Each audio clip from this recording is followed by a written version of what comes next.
हमने देखिए सबसे पहले टूल्स एंड टेक्निक्स की बात कर रहे हैं हम। टूल्स एंड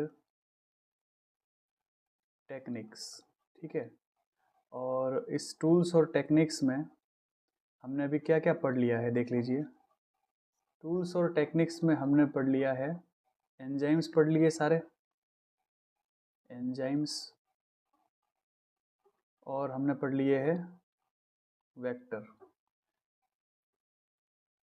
क्लियर, एंजाइम्स हो गए, वेक्टर भी हो गए। अब हम पढ़ रहे हैं, हम अभी पढ़ रहे हैं कंपिटेंट होस्ट के बारे में।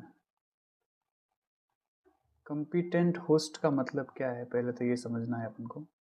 ये कंपिटेंट होस्ट होता क्या है। देखिए एंजाइम की हेल्प से हमने जीन जो था उसको कट करके अलग कर दिया था। प्लाज्मिड के अंदर से हमने जहाँ जीन को इम्प्लांट करना है उस वाली जगह को कट कर दिया था। वेक्टर के अंदर हमने जीन को इंट्रोड्यूस कर दिया है, और अब हम उस वेक्टर के अंदर, ये जो वेक्टर है, इस वेक्टर के अंदर जो हमने यहाँ पर जीन को यहाँ पर डाला है, सोचो ये जीन है, तो अब इस चीज़ को हमको किस में डालना है, इस चीज़ को हमें किस में डालना पड़ेगा, होस्ट के अंदर, मतलब होस्ट सेल के अंदर डालना पड़ेगा। तो कहने का मतलब क्या हो गया, कंपिटेंट होस्ट का मतलब क्या है, कंपिटेंट होस्ट है क्या। देखिए कंपिटेंट होस्ट का मतलब है कि हम क्या कर रहे हैं, हम प्रिपेयर कर रहे हैं, ठीक है। हम होस्ट को सक्षम बना रहे हैं, हम होस्ट को प्रिपेयर कर रहे हैं। किसके लिए, फॉर, किसके लिए प्रिपेयर कर रहे हैं हम, फॉर ट्रांसफॉर्मेशन। तो ट्रांसफॉर्मेशन के लिए हम होस्ट को प्रिपेयर कर रहे हैं। ये चीज़ जो है वो कंपिटेंट होस्ट के अंदर आएगी। भाई ऐसे तो होस्ट जो है वो प्लाज्मिड को लेगा नहीं, तो प्लाज्मिड को हमको उसके अंदर डालना है, तो हम कैसे डालेंगे। तो देखिए पहली चीज़, इसके लिए हम कौन कौन से होस्ट लेते हैं। तो होस्ट कौन कौन से होंगे, मतलब कौन कौन सी सेल के अंदर हम उस आरडीएनए को इम्प्लांट करेंगे। आरडीएनए किसको बोलते हैं, जीन को हमने जो प्लाज्मिड में ऐड किया है, ठीक है, तो हम उसको कौन से होस्ट में डालेंगे। तो देखिए एक हो सकता है प्रोकैरियोटिक सेल, हम प्रोकैरियोटिक सेल को ले सकते हैं, प्रोकैरियोटिक सेल। और प्रोकैरियोटिक सेल में कौन आता है, बैक्टीरिया आता है, सभी को पता है। प्रोकैरियोटिक सेल में कौन आ जाएगा, बैक्टीरिया आ जाएगा।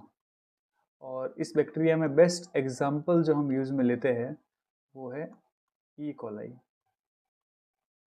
ठीक है। ये जो है बैक्टीरिया, इसके अंदर हम इम्प्लांट कर देंगे। तो एक होस्ट तो हमारा ये हो सकता है। और हम क्या ले सकते हैं होस्ट के फॉर्म में, तो और हम यूकैरियोटिक सेल भी ले सकते हैं, यूकैरियोटिक सेल। और ये यूकैरियोटिक सेल कौन कौन सी होगी, तो हम कह सकते हैं प्लांट सेल हो सकती है। आप कोई भी प्लांट सेल ले लीजिए, उसको होस्ट के फॉर्म में ले सकते हो आप एनिमल सेल को ले सकते हो, एनिमल सेल, ठीक है। या फिर आप जो है वो किसी फंजाई को ले सकते हो। और बेस्ट एग्जाम्पल जो है वो यहाँ पर हो सकता है यीस्ट, यूनिसेलुलर होती है, और इसको ले सकते हो।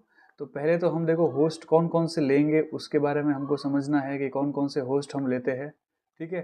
एक तो हम कौन सा ले लेते हैं, प्रोकैरियोटिक सेल, और एक हम यूकैरियोटिक सेल। दोनों में से आपको जो आप जिसके अंदर इम्प्लांट करना चाहते हो उसको हम ले लेंगे, मतलब जिसमें प्रोडक्ट बनाना चाहते हो वो हम ले लेंगे। क्लियर।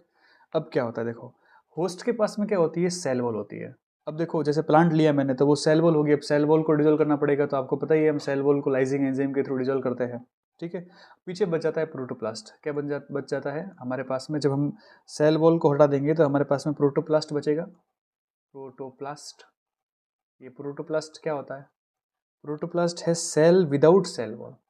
प्रोटोप्लास्ट को क्या बोलते हैं हम, सेल विदाउट सेल वॉल, ठीक है। तो हमको अब इस प्रोटोप्लास्ट के अंदर क्या डालना है, माना ये हमारे पास में एक प्रोटोप्लास्ट है, और हमारे पास में एक प्लाज्मिड था, जिसके अंदर हमने यहाँ पे, हम ऐसा कह सकते हैं कि हमने जो है वो यहाँ पर एक इसके अंदर ये हमारा कोई जीन था, ठीक है। तो अब इसको हम क्या बोल देंगे, ये हमारा क्या हो जाएगा, आरडीएनए। आरडीएनए कैसे बना समझ में आ गया। अब इस चीज़ को हमें किस में इम्प्लांट करना है, हमें मतलब किस में ट्रांसफॉर्मेशन करना है, इस होस्ट सेल के अंदर। ये कौन सी सेल है, ये है होस्ट सेल। अब इसके अंदर हमको इम्प्लांट करना है, मतलब ट्रांसफॉर्मेशन करना है। तो मैं यहाँ लिख देता हूँ ट्रांसफॉर्मेशन, ट्रांसफॉर्मेशन, ठीक है। अब देखिए ये जो आरडीएनए है, इस आरडीएनए को जब हम इसमें डालेंगे तो पहले आपको क्या क्या चीज़ें दिमाग में रखनी है। देखिए हमने ये चीज़ क्या है, ये प्रोटोप्लास्ट है। क्या है ये, मतलब हमने सेल वॉल को हटा दिया है तो अब प्रोटोप्लास्ट बची हमारे पास में। अब इसके पास में क्या है, यहाँ पर प्रोटोप्लास्ट के अंदर हमको इसमें डालना है। तो ये ध्यान रखना आपको, एक तो ये चीज़ हम बता रहे हैं यहाँ पर कि प्रोटोप्लास्ट होता क्या है, तो ये चीज़ हो गई, ठीक है। अब आगे क्या बताएंगे, देखो देखिए कोई भी सेल होती है ना, सोचिए वापस मैं बना देता हूँ, ये वाली हमारे पास में एक सेल है और इस सेल के अंदर हम क्या कर रहे हैं, हम ये कर रहे हैं कि हमको क्या करना था, ये प्लाज्मिड जो है, इस प्लाज्मिड को हमको इसमें डालना था, क्लियर।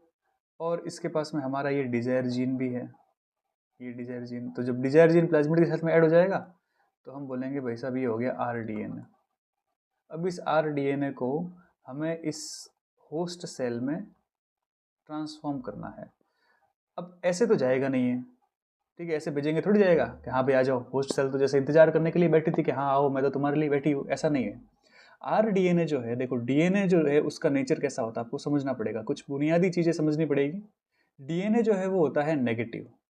क्या होता है, ये एक नेगेटिव मॉलिक्यूल होता है। आपको ध्यान रखना पड़ेगा कि डीएनए जो है वो कैसा है, एक नेगेटिव मॉलिक्यूल है, क्लियर।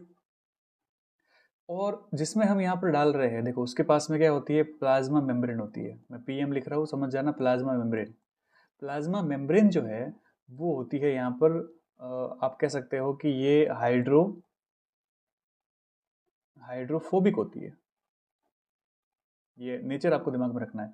प्लाज्मा मेम्ब्रेन का नेचर कैसा होता है, हाइड्रोफोबिक। क्यों होता है, पूछ लिया भाई साहब क्यों होता है। तो आपको पता है इसके पास में क्या होता है, लिपिड्स होते हैं।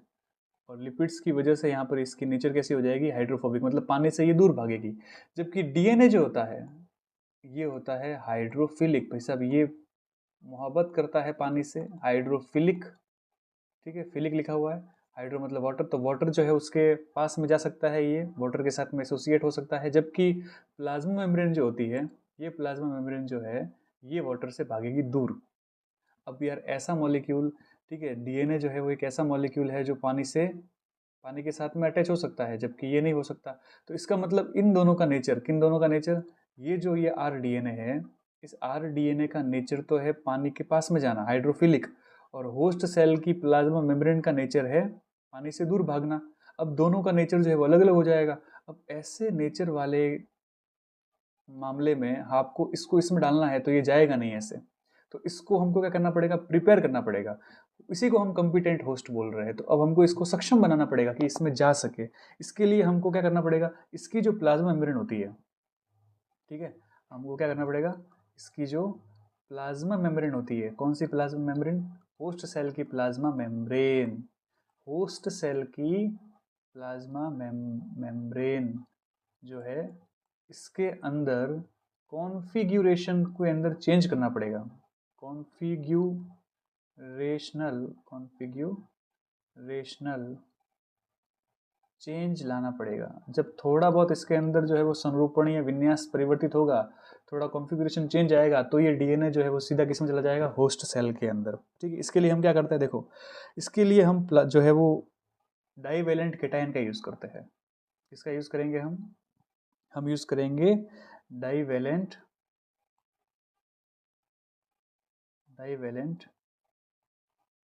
कैटायन का, कैल्शियम का यूज़ करते हैं हम, ठीक है।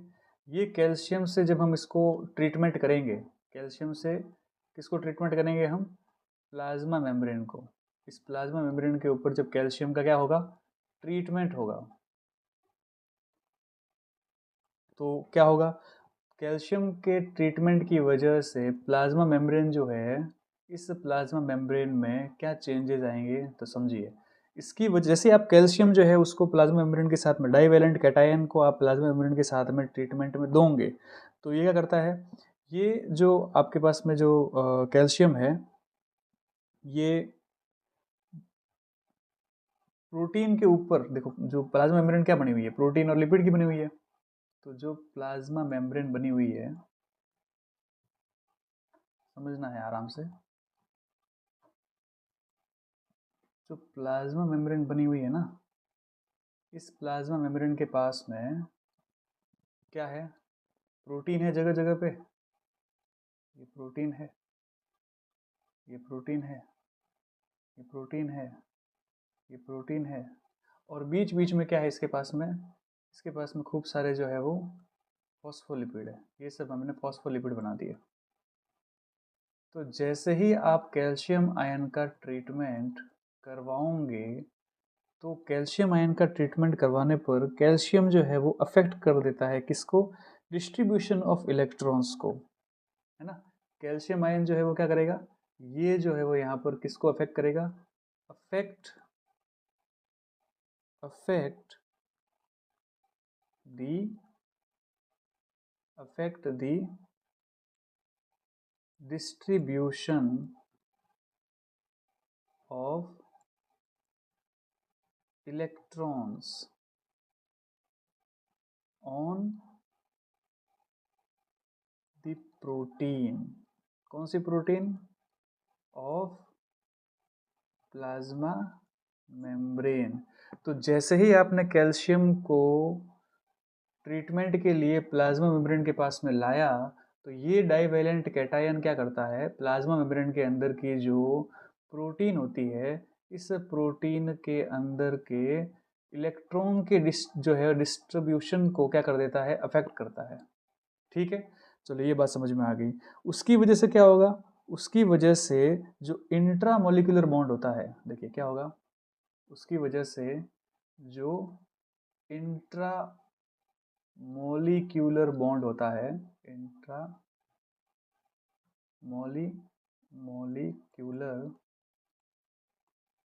बॉन्ड जो होता है, ठीक है, इंट्रा मॉलिक्यूलर बॉन्ड जो होता है, या फिर हम कह सकते हैं जो एंगल होता है, ठीक है, क्या हो जाएंगे वो जो है वो उसके अंदर चेंज आ जाएगा। फिर देखो इलेक्ट्रॉन डिस्ट्रीब्यूट हुए, इलेक्ट्रॉन डिस्ट्रीब्यूट हो गए, मतलब इलेक्ट्रॉन सॉरी डिस्टर्ब हुए, इलेक्ट्रॉन डिस्टर्ब हो गए, तो इंट्रामोलिकुलर जो बॉन्ड थे उनके अंदर चेंज आया। और जब इनके अंदर चेंज आता है, तो ये क्या करता है, ये मॉडिफाई कर देता है। इस चेंज की वजह से क्या हो जाएगा, ये चेंज जो है वो मॉडिफाई कर देता है। किसको मॉडिफाई कर देगा, ये मॉडिफाई कर देता है किसको, तो आपको बोलना है the structural configuration of the pore या फिर चैनल प्रोटीन। तो देखो क्या है, कड़ी जुड़ी हुई है, समझो वापस। देखो आपने क्या किया, आपको जो है वो ये जो डीएनए था, इस डीएनए को आपको किस में डालना है, होस्ट सेल में डालना है। इस डीएनए को किस में डालना है, होस्ट सेल में डालना है। लेकिन बाधा क्या आ गई है कि ये जो आरडीएनए है ये तो होता है हाइड्रोफिलिक, तो ये तो हाइड्रोफिलिक है, लेकिन ये जो होस्ट सेल होती है ये होती है हाइड्रोफोबिक, मतलब पानी से दूर भागेगी। अब इन दोनों अलग अलग नेचर वालों को तुम पास कैसे लाओगे, तो तुम क्या करोगे, तुम होस्ट सेल की प्लाज्मा मेम्ब्रेन को समझाओगे कि भाई साहब देखो तुम थोड़ा सा अपने अंदर कॉन्फ़िगरेशन चेंज लाओ यार, ताकि डीएनए अंदर आए।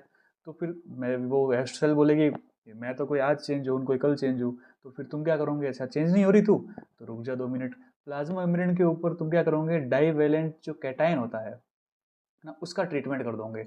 डाइवेलेंट कैटायन का मतलब कैल्शियम का, जैसे ही तुम ट्रीटमेंट किसके ऊपर करोगे, प्लाज्मा मेम्ब्रेन के ऊपर ट्रीटमेंट करोगे। इस प्लाज्मा मेम्ब्रेन के ऊपर क्या करोगे, तुम ट्रीटमेंट करोगे, तो प्लाज्मा मेम्ब्रेन के ऊपर जो इलेक्ट्रॉन है उनका जो डिस्ट्रीब्यूशन हो रखा है वो क्या हो जाएगा, अफेक्ट हो जाएगा। अफेक्ट होने पर उसके अंदर इंट्रामोलिकुलर बॉन्ड होते हैं, वो क्या हो जाएंगे, वो हो जाएंगे चेंज। जब ये चेंज हो जाएंगे तो क्या हो जाएगा, इसके अंदर एक मॉडिफिकेशन हो जाएगा। और मॉडिफिकेशन से क्या हो जाएगा, जो प्रोटीन के जो पोर चैनल होते हैं उनका कॉन्फ़िगरेशन क्या हो जाएगा, चेंज हो जाएगा। The structural configuration of the pore and channel protein क्या हो जाएगा, चेंज हो जाएगा। और जैसे ही ये कुछ टाइम के लिए चेंज होता है, क्या होगा, अब सीधा ही जो आरडीएनए था, ये आरडीएनए सीधा किस में एंटर कर जाएगा, ये एंटर कर जाएगा होस्ट सेल के अंदर। क्यों, क्योंकि जो चारों तरफ जो प्लाज्मा मेम्ब्रेन बनी हुई थी, उस प्लाज्मा मेम्ब्रेन के अंदर जो ये आयन चैनल प्रोटीन थे, इनका कॉन्फ़िगरेशन क्या हो गया, चेंज हो गया। तो ये कुछ समय के लिए चेंज होने पर डीएनए को अंदर की तरफ लेकर आ जाएंगे। तो ये डीएनए जो है वो आसानी से अंदर की तरफ आ जाएगा। तो ये चेंज कैसे लिया, तुमने क्या किया, बस डाइवेलेंट कैटायन का यूज़ किया। डाइवेलेंट कैटायन का यूज़ करने पर क्या हो गया, जो इलेक्ट्रॉन डिस्ट्रीब्यूशन था वो यहाँ पर इलेक्ट्रॉन क्या हो गया, यहाँ पर चेंज हो गया डिस्ट्रीब्यूशन। चेंज होने पर क्या हो गया, इसने जो इंट्रा मॉलिक्यूलर बॉन्ड था, इंट्रा मॉलिक्यूलर जो बॉन्ड था उसको क्या कर दिया, चेंज कर दिया।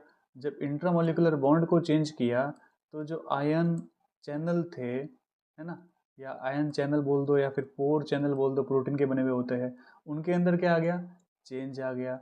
और इसी चेंज की वजह से जो आरडीएनए था, ये आरडीएनए किस में चला जाएगा, होस्ट सेल के अंदर चला जाएगा। इतनी सी ही बात है। तो आपको जो है वो यहाँ पर पहली चीज़ तो ये ध्यान रखनी है कैसे किया आपने, ठीक है। अच्छा, इससे ही काम नहीं चलेगा, आपको क्या करना पड़ेगा, देखो आपको जो है वो यहाँ मतलब कुल मिला के एक बात तो समझ में आ गई कि कैल्शियम जो है, कैल्शियम जो है वो क्या कर देता है, वो इंक्रीज कर देता है, इंक्रीज इन इंक्रीज इंक्रीज क्या करेगा, इंक्रीज इंक्रीज द एक सेकंड, इंक्रीज द पर, अरे ये क्या हो रहा है, इंक्रीज द permeability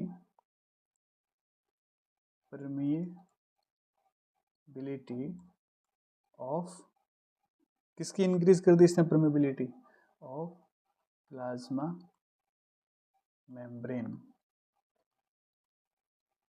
तो प्लाज्मा मेम्ब्रेन जो है उसकी परमेबिलिटी किसने इंक्रीज कर दी है, कैल्शियम ने उसकी परमेबिलिटी इंक्रीज कर दी है। ये ध्यान रखना, क्वेश्चन आता है स्पेशल इसके ऊपर।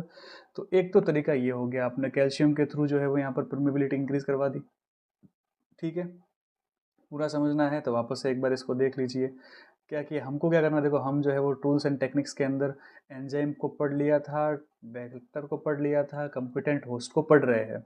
कंपिटेंट होस्ट में हम क्या करते हैं, देखो होस्ट जो है उसको प्रिपेयर करते हैं ट्रांसफॉर्मेशन के लिए। सेल कितनी हो सकती है, प्रोकैरियोटिक हो सकती है या यूकैरियोटिक हो सकती है। अब क्या करेंगे हम, देखो प्रोटोप्लास्ट क्या होता है, सेल विदाउट सेल वॉल को हम प्रोटोप्लास्ट कहते हैं, ठीक है। अब हमने क्या कहा, हमको जो है वो आरडीएनए जो है उसको होस्ट सेल में डालना है, ठीक है। अब कैसे डालेंगे, तो डीएनए जो है वो क्या होता है, नेगेटिव मॉलिक्यूल और हाइड्रोफिलिक। पीएम क्या होती है, प्लाज्मा मेम्ब्रेन क्या होती है, हाइड्रोफोबिक। इसमें डालना है हमको। तो हम कैल्शियम आयन को जो है वो क्या लाते हैं, कैल्शियम आयन से हम उसको ट्रीटमेंट करवाते हैं, उसकी वजह से परमेबिलिटी जो है वो चेंज हो जाती है, इंक्रीज हो जाती है। अब कैसे हुई, तो ये पूरी कहानी जो है वो आप आराम से फिर से एक बार देख लेना, सुन लेना पीछे जा करके, तो आपको समझ में आ जाएगी एक एक बात। अब हम आगे बात करते हैं, क्या बात करेंगे हम, देखिए हम ये बात करते हैं कि देखो ये तो हो गया, कैल्शियम आयन जो है वो डाइवेलेंट कैटायन से आप ट्रीटमेंट कर दोगे। तो आप क्या कर सकते हो, आप डाइवेलेंट कैटायन की फॉर्म में कैल्शियम ले सकते हो, उसकी वजह से आप क्या कर सकते हो, इंक्रीज कर सकते हो परमिएबिलिटी, ठीक है, ऑफ प्लाज्मा मेम्ब्रेन। एक तो ये कंडीशन।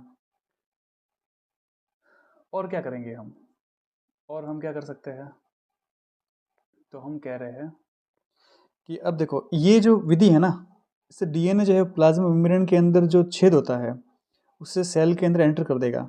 अब सेल के अंदर एंटर करवाने के लिए हम क्या करेंगे, देखो अब भी एंटर नहीं हुआ है, देखो बात समझनी है। डाइवेलेंट कैटायन जो है उसने तो क्या किया है, परमेबिलिटी को इंक्रीज कर दिया है, पोर जो चैनल थे उसको खोल दिया है।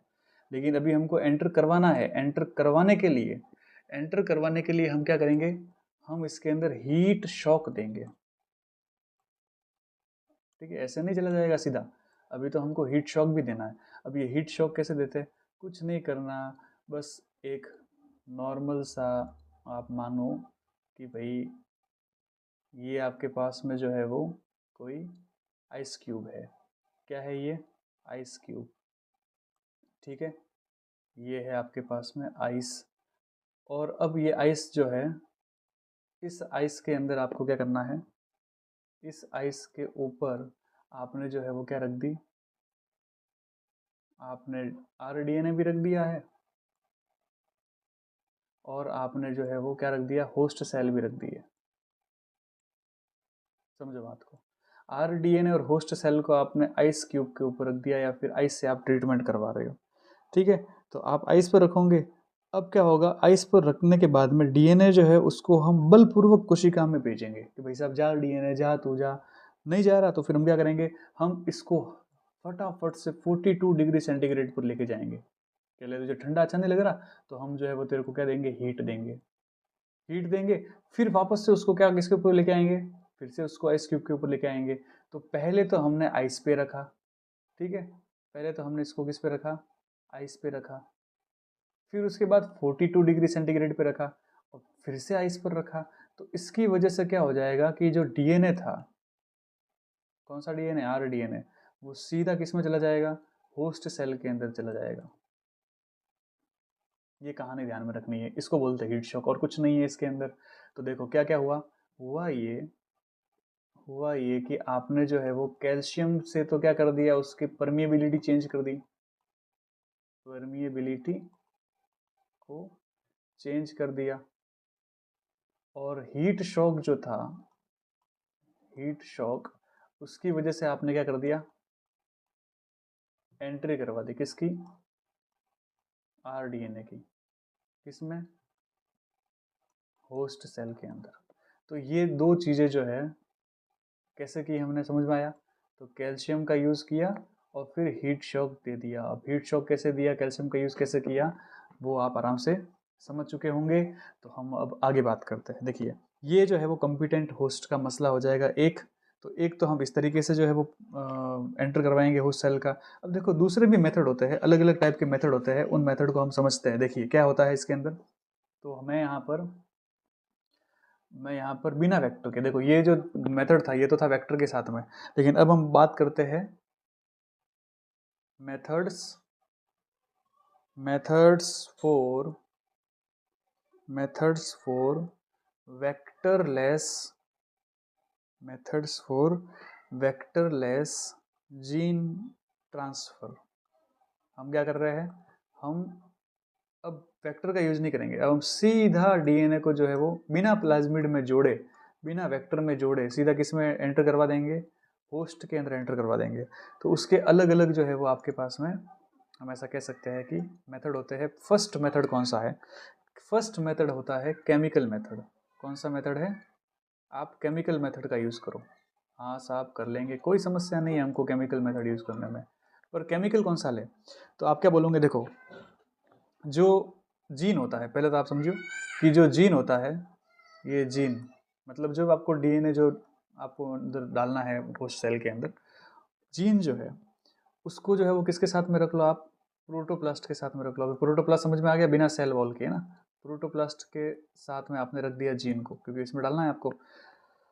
अब जो मीडियम होता है बीच में भी ऐड करना है ना आपको, तो इसके लिए जो यहाँ पर मीडियम आप लोगे, इन दोनों को ऐड करने के लिए जो आप मीडियम यूज में लोगे, वो मीडियम होता है PEG, पैग बना दो इन दोनों के लिए, है ना।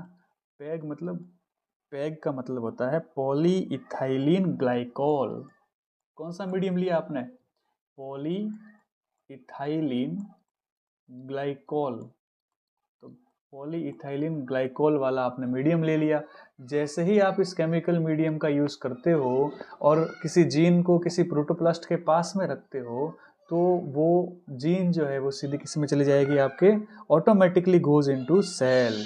तो यहाँ पर ध्यान रखना है कि ये जीन जो है वो जीन अपने आप किस में चली जाएगी, ये जीन जो है वो अपने आप किस में चली जाएगी, प्रोटोप्लास्ट के अंदर चली जाती है।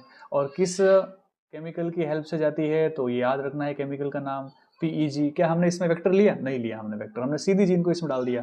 ठीक है, सेल के अंदर ये प्रोटोप्लास्ट है ना, यही सेल है, तो इसके अंदर हमने डाल दिया। तो ये ध्यान रखना है आपको। ये फर्स्ट जो है वो केमिकल मेथड हो जाएगा। अब दूसरा मेथड कौन सा है? तो सेकंड मेथड जो है, उस सेकंड मेथड को हम यूज करेंगे जीन गन मेथड। ये हम लेंगे जीन गन, ठीक है ना, बंदूक चलाएंगे हम अब। तो जीन गन क्या होती है देखो, समझना है। देखो, इसको आप बुक के अंदर बायोलिस्टिक मेथड भी लिखा हुआ है, बायोलिस्टिक मेथड। ठीक है, तो बायोलिस्टिक मेथड का भी आप यूज़ कर सकते हो। ये लो बायोलिस्टिक मेथड। अब इसमें क्या होता है देखो, हमारे पास में एक जीन है, ठीक है, जीन मतलब डीएनए का सेगमेंट। तो डीएनए, हमारे पास में डीएनए का एक स्पेसिफिक सेगमेंट है, इसी को हमने क्या बोल दिया है? जीन बोल दिया है। और इस जीन को हम चारों तरफ से, इस जीन को हम क्या करेंगे, इस जीन सेगमेंट को या डीएनए सेगमेंट को हम चारों तरफ से कोटिंग कर देंगे, कोटिंग कर देंगे हम। तो हम यहाँ पर कोटिंग किसकी करेंगे? या तो हम गोल्ड की करेंगे या फिर हम टंगस्टन की करेंगे। ठीक है, या तो हम क्या करेंगे? गोल्ड की करेंगे या फिर हम टंगस्टन की करते हैं। क्यों करते हैं? तो आपको बोलना है कि ये जो है वो, ये चाहे गोल्ड हो चाहे टंगस्टन हो, ये दोनों ही क्या होता है? इनर्ट होते, मतलब हम कह सकते हैं कि ये मतलब रिएक्ट नहीं करते हैं। ठीक है, नो रिएक्ट, किसी के साथ में रिएक्ट नहीं करेंगे हमारे सेल के अंदर। तो ये ऐसा मटेरियल है। अब इस मटेरियल को हमने चारों तरफ लपेट लिया है, किसके? जीन के चारों तरफ कोड कर लिया हमने। और हम अब इसको क्या करेंगे? अब हम जो है वो इसको सीधा ही किस टारगेट सेल के अंदर डाल देंगे। तो ये हमारे पास में कोई होस्ट सेल है, और इस होस्ट सेल के अंदर हम इसको क्या कर देंगे? ट्रांसफ़र कर देंगे। तो जीन गन का मतलब क्या होता है कि आपने जो है वो एक गन ली, और उस गन के अंदर बंदूक जो है, बंदूक के अंदर आपने गोली कौन सी ली है? गोल्ड या टंगस्टन की गोली ली है। उसके अंदर बारूद नहीं भरा हुआ, उसके अंदर भरा हुआ है जीन, और आपने उसको किस में डाल दिया? होस्ट सेल के अंदर। बस यही है बायोलिस्टिक मेथड। तो आपको क्वेश्चन क्या पूछेंगे? भाई आपने कोटिंग किसकी की? गोल्ड की और टंगस्टन की, और क्यों की? तो आपको बोलना है कि भाई साहब ये किसी के साथ में रिएक्ट नहीं करता। बस इतना सा आंसर देना है आपको। ठीक है, फिर आपको देखो ये थोड़ा सा ध्यान रखना है कि जो आप पार्टिकल ले रहे हो, वो पार्टिकल जो इसमें मतलब बंदूक की गोली जो ले रहे हो, उसकी साइज कितनी होनी चाहिए? तो बायोलिस्टिक मेथड में पार्टिकल की जो साइज होती है, बायोलिस्टिक मेथड में पार्टिकल की जो साइज होती है वो होती है 1 to 2 माइक्रोन। ध्यान में रखना है। और स्पीड कितनी होती है? भाई आप बंदूक की गोली चला रहे हो, तो बंदूक की गोली कितनी स्पीड से प्रोटोप्लाज्म में जानी चाहिए कि वो ना तो उसको आर पार कर दे, और ना जो है वो उसके मतलब पहले ही जो है वो नीचे गिर जाए। तो मतलब उसके अंदर तक चली जाए, बस इतना ध्यान रखना है। और अंदर भी कहाँ तक? भाई उसके जो सेल का न्यूक्लियस होता है वहां तक चली जाए। अगर हमने यहाँ पर कोई यूकैरियोटिक सेल ली है, तो हमको तो न्यूक्लियस के अंदर भेजना पड़ेगा जीन, तो वहां तक चली जाए। तो इतनी स्पीड मेंटेन करनी है। तो 1400 फीट पर सेकेंड स्पीड कितनी होनी चाहिए? 1400 फीट पर सेकेंड। इतनी स्पीड जो है अगर आप यूज में लेते हो तो आपका काम बन जाएगा, कोई प्रॉब्लम है नहीं आपकी। तो बस बायोलिस्टिक मेथड में आप इतना ध्यान रखिए। ठीक, अब थर्ड मेथड आता है इलेक्ट्रोपोरेशन। थर्ड मेथड कौन सा है? थर्ड मेथड है इलेक्ट्रो इलेक्ट्रोपोरेशन। अब इलेक्ट्रोपोरेशन मेथड के अंदर क्या करेंगे हम? देखो, इलेक्ट्रोपोरेशन मेथड का मतलब ये है कि आप जो है वो हाई वोल्टेज इलेक्ट्रिक करंट का यूज़ करते हो बहुत छोटे टाइम के लिए, बहुत कम समय के लिए। तो हम कहेंगे high high voltage high voltage high voltage electric high voltage electric current high voltage electric current for for very very short time. तो ये ध्यान रखना है कि हम जो है बहुत कम समय के लिए एक हाई वोल्टेज इलेक्ट्रिक करंट का यूज़ करेंगे। ये हमारे पास सेल थी, और हमने जैसे ही यहाँ पर हाई वोल्टेज इलेक्ट्रिक करंट का यूज़ किया, तो बिना वेक्टर के, तो यहाँ डीएनए जो है वो सीधा किस में चला जाएगा? किस में चला जाएगा? एकदम करंट दिया आपने, झटका मारा इसके ऊपर जैसे ही, तो थोड़ा समय के लिए कॉन्फ़िगरेशन चेंज हो जाएगा, और डीएनए जो है वो सीधा किस में चला जाएगा? होस्ट सेल के अंदर आ जाएगा। तो ये ध्यान रखना है आपको। तो इलेक्ट्रोपोरेशन के अंदर ये करते हैं हम। अब चौथा मेथड कौन सा है? तो चौथे मेथड के अंदर हम माइक्रो इंजेक्शन का यूज़ करेंगे। देखिए, अब हम फोर्थ फोर्थ ले लेते हैं। फोर्थ में हम क्या यूज़ करेंगे?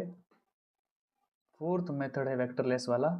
Micro injection, micro micro injection, micro injection का यूज़ करना है आपको। माइक्रो इंजेक्शन का यूज़ कैसे करेंगे? देखो, माइक्रो इंजेक्शन का यूज़ करने के लिए आपको पहले चीज़ तो इंजेक्शन चाहिए। तो हम क्या इंजेक्शन बना ले? तो लो हम इंजेक्शन बना देते हैं एक तरीके से। ये हमारे पास में एक इंजेक्शन है, ठीक है। तो हमारे पास में एक इंजेक्शन, एक सेकेंड, इंजेक्शन, देखो ये हमारे पास में एक क्या हो जाएगा, ये हमारे पास में एक इंजेक्शन हो जाएगा और ये इसकी नीडल हो जाएगी और ये हमारे पास में यहाँ पर डीएनए हो जाएगा। तो यहाँ तो पड़ा है अपना डीएनए, क्लियर।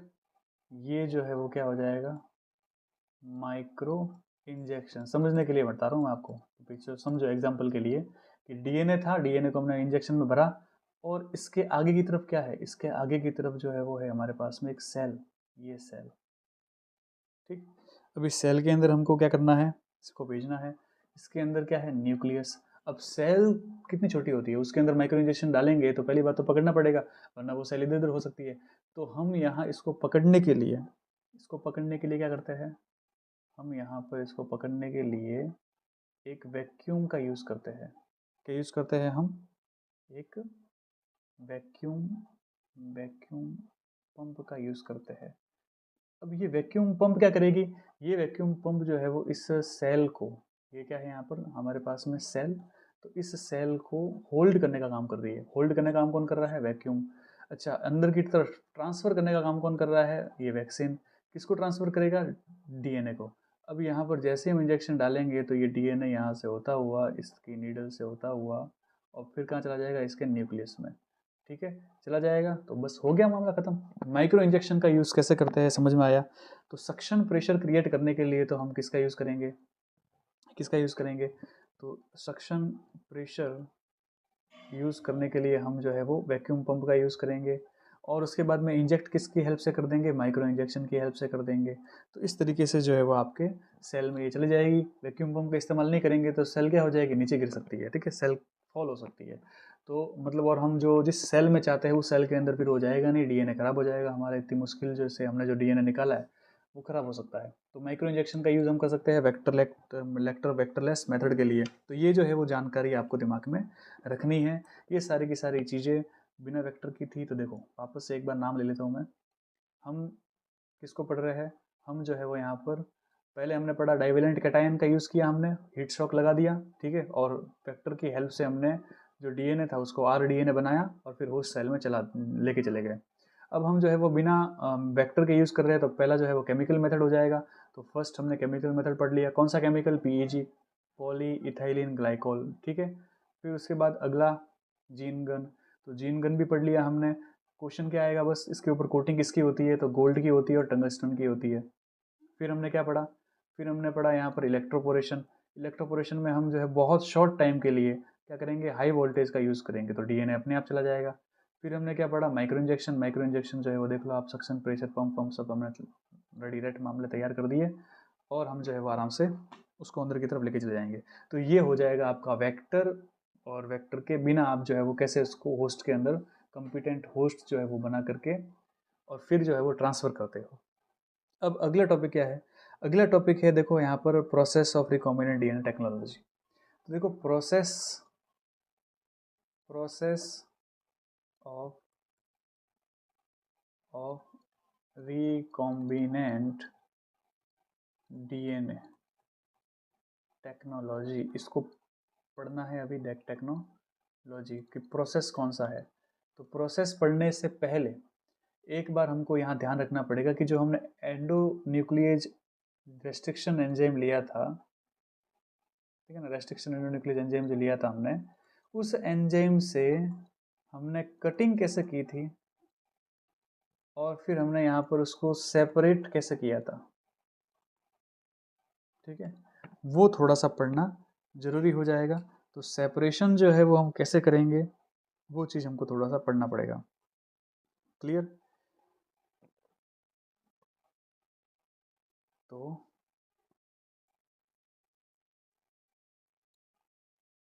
आइए देखते हैं।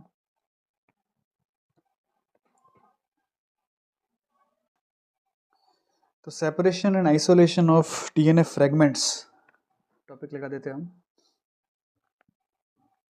Separation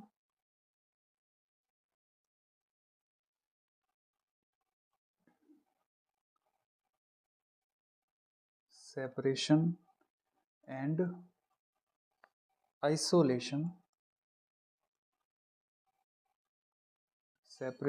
isolation of DNA fragments. कैसे सेपरेट करोगे और कैसे आइसोलेट करोगे? तो देखिए, हमने अभी बहुत जानकारी जो है वो ले ली है। आपको भी अंदाज़ा हो गया होगा कि हम डीएनए को जो है वो अगर मुझे सेपरेट करना है तो मैं कैसे सेपरेट करूँगा। तो देखिए, हम क्या करते हैं, पहले हम थोड़ी सी वापस प्रीवियस नॉलेज की बात कर लेते हैं। देखो, डीएनए क्या होता है, पहले बात तो ये समझो। डीएनए क्या है? डीएनए एक नेगेटिव मॉलिक्यूल है, ये आपको ध्यान होना चाहिए। क्लियर? डीएनए में से है जो है वो, डीएनए क्या है? एक लॉन्ग चेन होती है। किसकी चेन है ये? DNA is a long polynucleotide chain.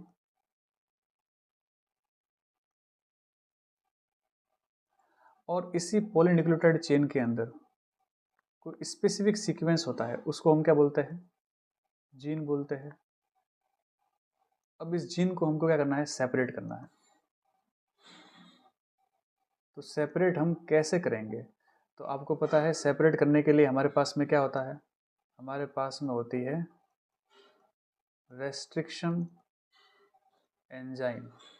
क्या होता है हमारे पास में? Restriction enzyme. ये अगर एंडोन्यूक्लियस है तो क्या करेगा? अंदर की तरफ कट करेगा। किसकी डिस्कवरी करेगा ये? मतलब किसको पहले रिकग्नाइज करेगा, किसको पहचान करेगा? पैलिंड्रोमिक सीक्वेंस को। ये भी पता है आपको कि वो पैलिंड्रोमिक सीक्वेंस जहाँ पर देखेगा वहाँ पर जो है वो कौन सा कट लगा देगा? स्टिकी कट लगा देगा। स्टिकी कट लगा देगा। और स्टिकी कट लगा करके और फिर जो है वो हम इस जीन को सेपरेट कर सकते हैं। क्या ये बात समझ में आ गई सभी को? तो बिल्कुल साफ समझ में आ गई है, लगभग लगभग, है ना? पूरी तो कैसे समझ में आएगी? जब ये टॉपिक पूरा हो जाएगा। तो हमने यहाँ कहा कि हमने इस डीएनए में से, ये हमारे पास में डीएनए है, ये हमारे पास में क्या है? डीएनए। और इस डीएनए में से हमने, ये हमको जो है वो यहाँ पर ये वाला सेगमेंट चाहिए था, ये वाला सेगमेंट चाहिए था, ठीक है? तो इस सेगमेंट को हमने क्या कर दिया? इस सेगमेंट को हमने सेपरेट कर दिया। तो ये लो, ये हो गया सेपरेट। ये कट कर दिया, मतलब सेपरेट क्या करेंगे? कट कर दिया।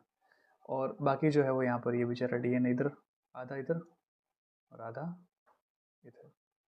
तो ये तो क्या है? डीएनए पूरा कंप्लीट लॉन्ग चेन। और ये जो है हमारे पास में, ये क्या चीज़ हो जाएगी? ये जो ग्रीन कलर की है, ये डीएनए का स्पेसिफिक सीक्वेंस जो हमको चाहिए, इसको जीन बोला। तो ये जीन जो है, इसको कट किसकी हेल्प से किया है? तो आप बोलोगे रेस्ट्रिक्शन एंजाइम की हेल्प से किया है, मॉलिक्यूलर सीजर की हेल्प से किया है, रेस्ट्रिक्शन एंजाइम की हेल्प से आपने इसको कट कर दिया। ठीक है, तो जीन आ गया। अब जीन मतलब वही डीएनए, भाई ये भी डीएनए का पार्ट है ना। तो अब मैं यहाँ पर क्या बोलूँगा? ये एक स्पेसिफिक सेगमेंट है डीएनए का। तो ये डीएनए का क्या हो जाएगा? सेगमेंट हो जाएगा। ये डीएनए का हो जाएगा सेगमेंट। तो ये डीएनए सेगमेंट है भाई साहब। अब इस डीएनए सेगमेंट को हमको जो है वो अब सेपरेट करना है। ठीक है, तो डीएनए जो है वो कैसा होता है? डीएनए सेगमेंट हम वापस बहुत वही बात करेंगे, नेगेटिव अणु होता है। इसको हम क्या करेंगे? इसको हम विद्युत क्षेत्र के अंदर एनोड की तरफ जो है वो भेजेंगे, तब जाकर के ये पूरा जो है वो एकदम अलग से सेपरेट हो जाएगा। भाई ये कट तो कर दिया हमने, ये देखो आप, ये कट कर दिया हमने। अब कट करके कोई हाथ से थोड़ी अलग करेंगे, ये कट कर दिया है। तो भाई ये जो जीन है, सिंपल सी बात है कि एक तो लॉन्ग डीएनए सीक्वेंस होता है, उसमें से हमको एक छोटी सी जीन चाहिए होती है। तो अब हमने कट तो कर दिया, लेकिन इसको सेपरेट कैसे करेंगे?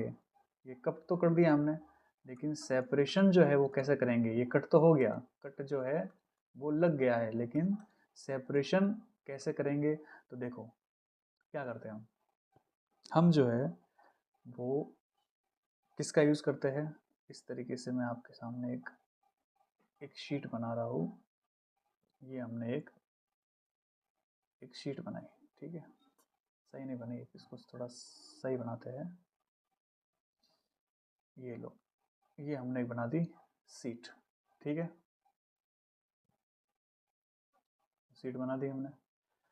अब हम क्या करेंगे, इस सीट को, इस सीट के अंदर, इस शीट में हम यहाँ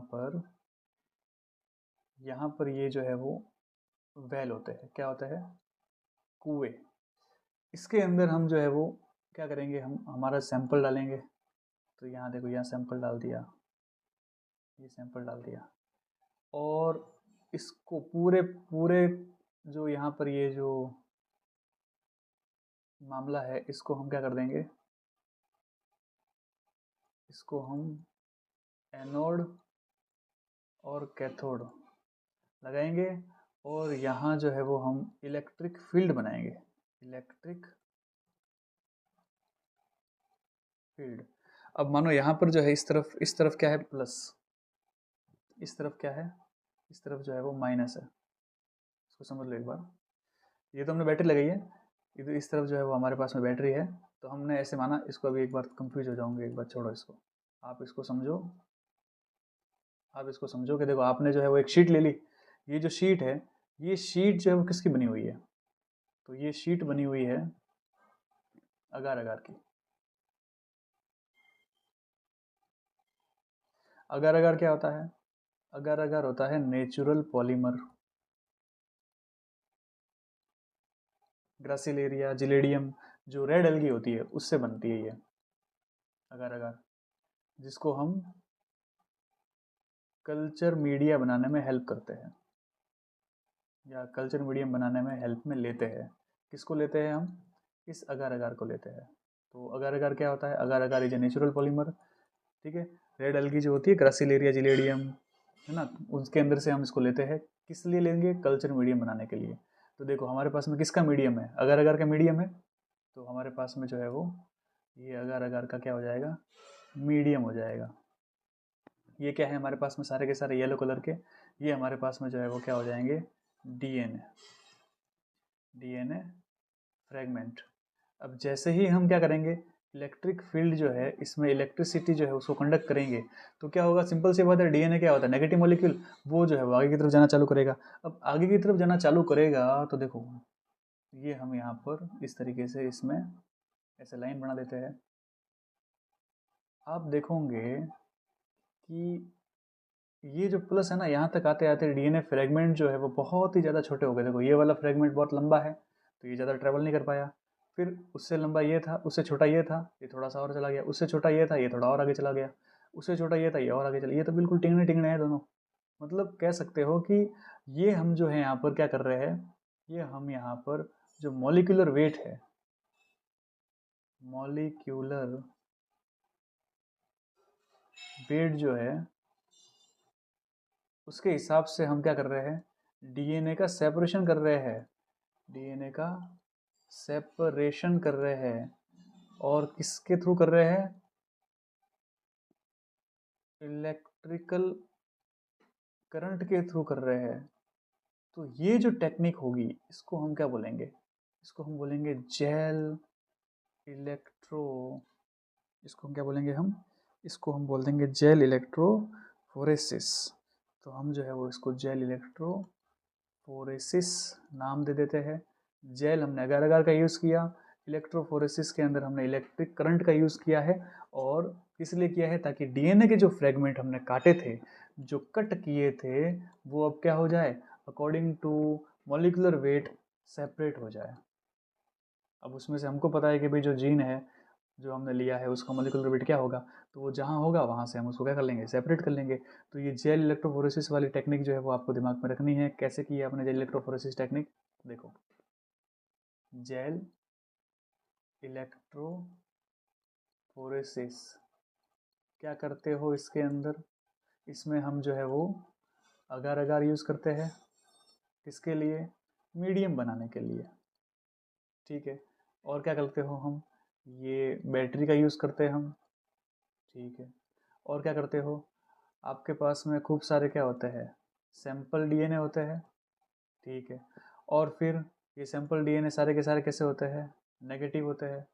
फिर आप क्या करते हो, जैसे यहाँ पर इसमें इलेक्ट्रिक करंट दौड़ाते हो तो डीएनए जो है, डीएनए वो क्या हो जाएगा, डीएनए अपने जो मॉलिक्यूलर वेट होता है उसके अकॉर्डिंग क्या हो जाएगा, सेपरेट हो जाएगा। ठीक है भाई, आपने सेपरेट कर लिया।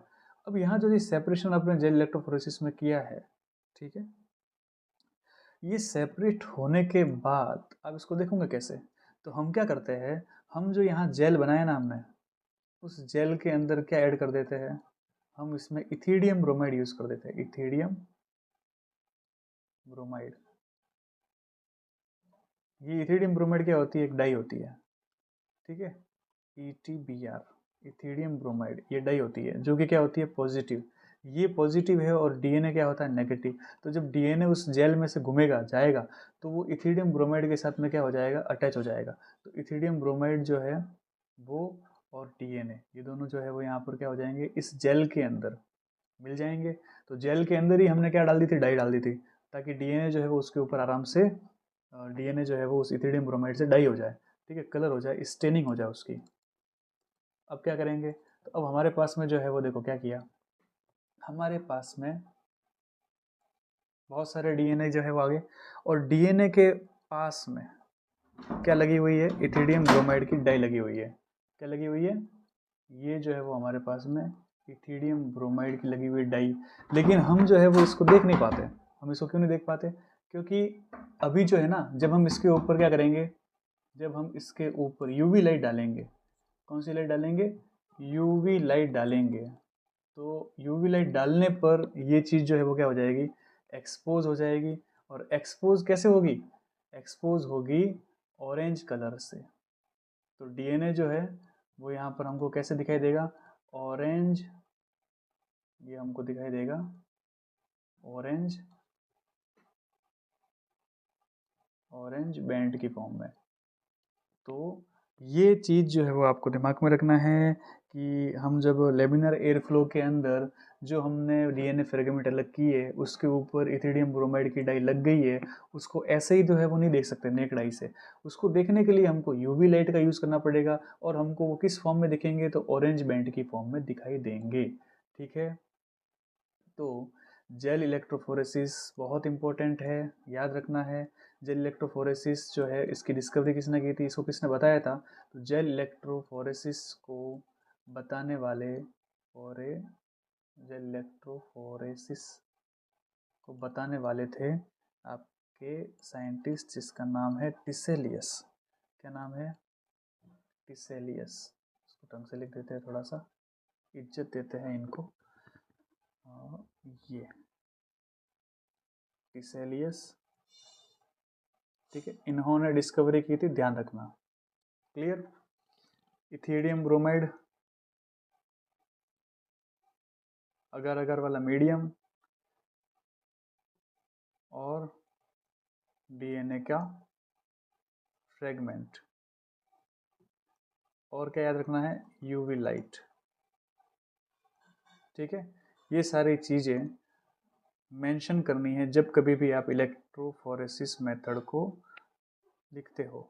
एक अलग से इलेक्ट्रोफोरेसिस के ऊपर जो है वो हम बात करेंगे डिटेल के अंदर, एक अलग से वीडियो बनाया हुआ है डिटेल में, ठीक है ना, बीएससी स्टूडेंट के लिए।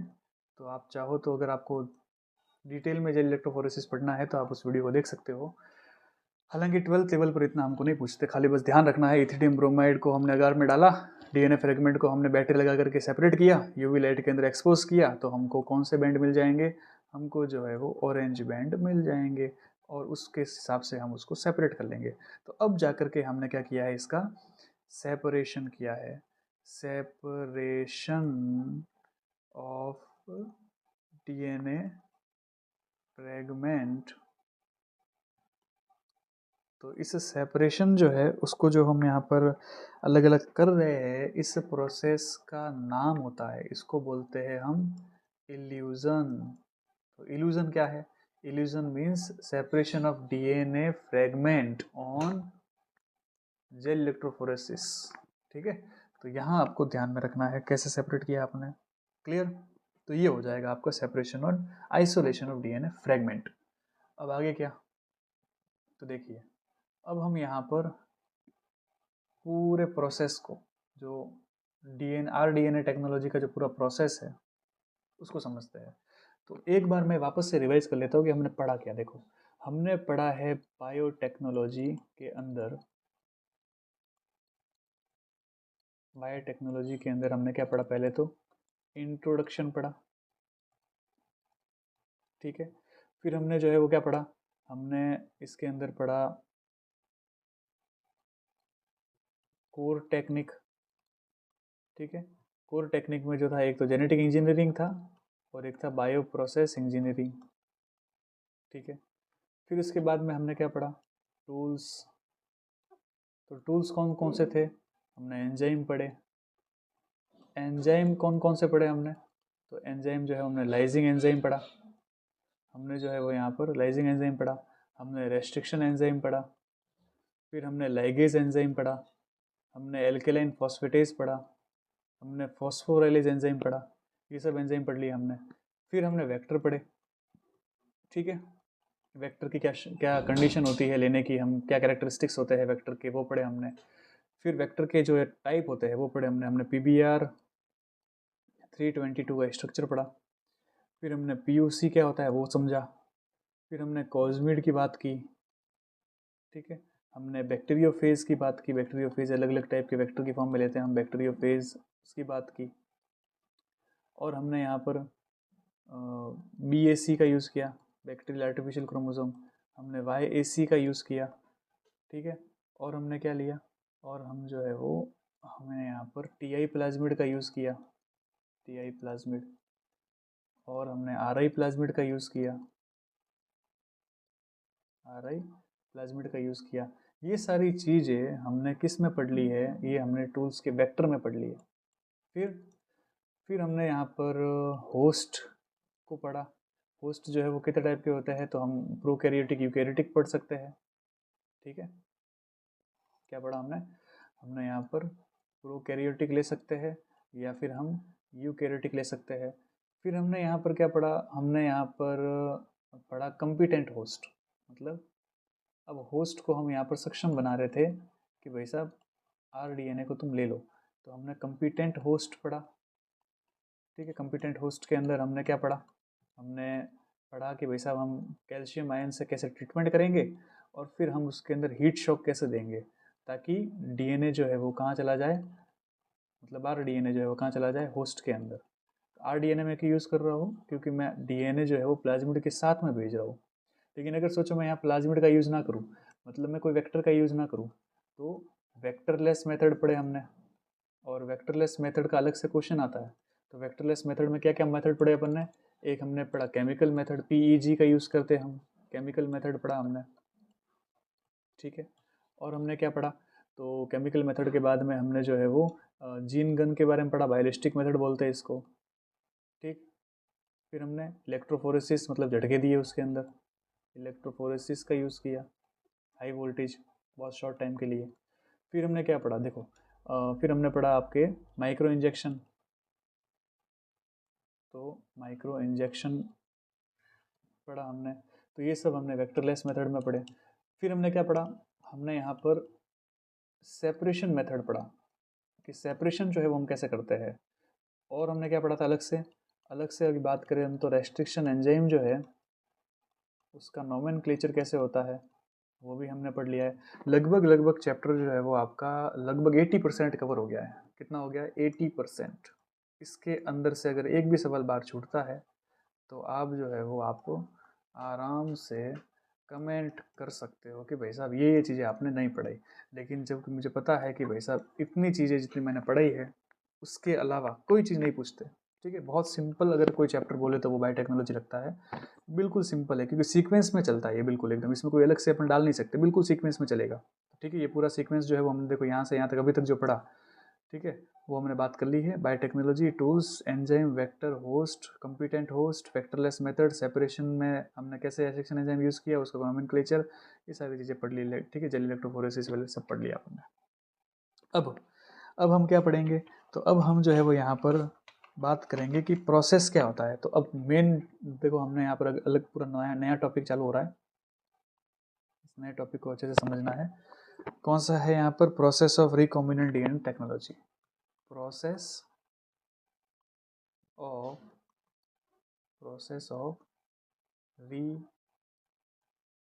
Recombinant DNA technology. तो ये प्रोसेस के अंदर कौन कौन से स्टेप्स है, ठीक है।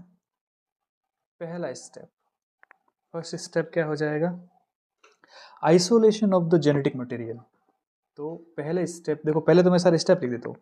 पहले हम पढ़ते हैं isolation of genetic material, isolate करना पड़ेगा। फिर सेकंड स्टेप में आप क्या करोगे, आपको कटिंग करनी पड़ेगी, कटिंग ऑफ डीएनए, ठीक है, एट स्पेसिफिक लोकेशन। फिर क्या करोगे, फिर जो आपने यहाँ पर कटिंग कर दी, तो कटिंग करने के बाद में आप क्या करोगे, आप जो है वो इसको सेपरेट करोगे। सिंपल सी बात है, जीन इलेक्ट्रोफोरेसिस के थ्रू। और सेपरेट करने के बाद में आप क्या करोगे, एम्प्लीफिकेशन करोगे। Amplification of gene, amplification of gene of interest, मतलब जो इम्पोर्टेंट जीन है जो यहाँ पर कम तादाद में आ गया है, उसको हम क्या करेंगे, एम्पलीफाई करेंगे पीसीआर टेक्नोलॉजी का यूज़ करके, ठीक है। तो थर्ड स्टेप ये हो जाएगा। फोर्थ में क्या है, फोर्थ में हम क्या करेंगे, तो हम जो है यहाँ पर यूज ऑफ सेलेक्टेबल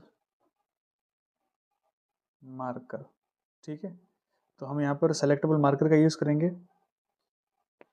कि भाई साहब ट्रांसफॉर्मेशन जो है,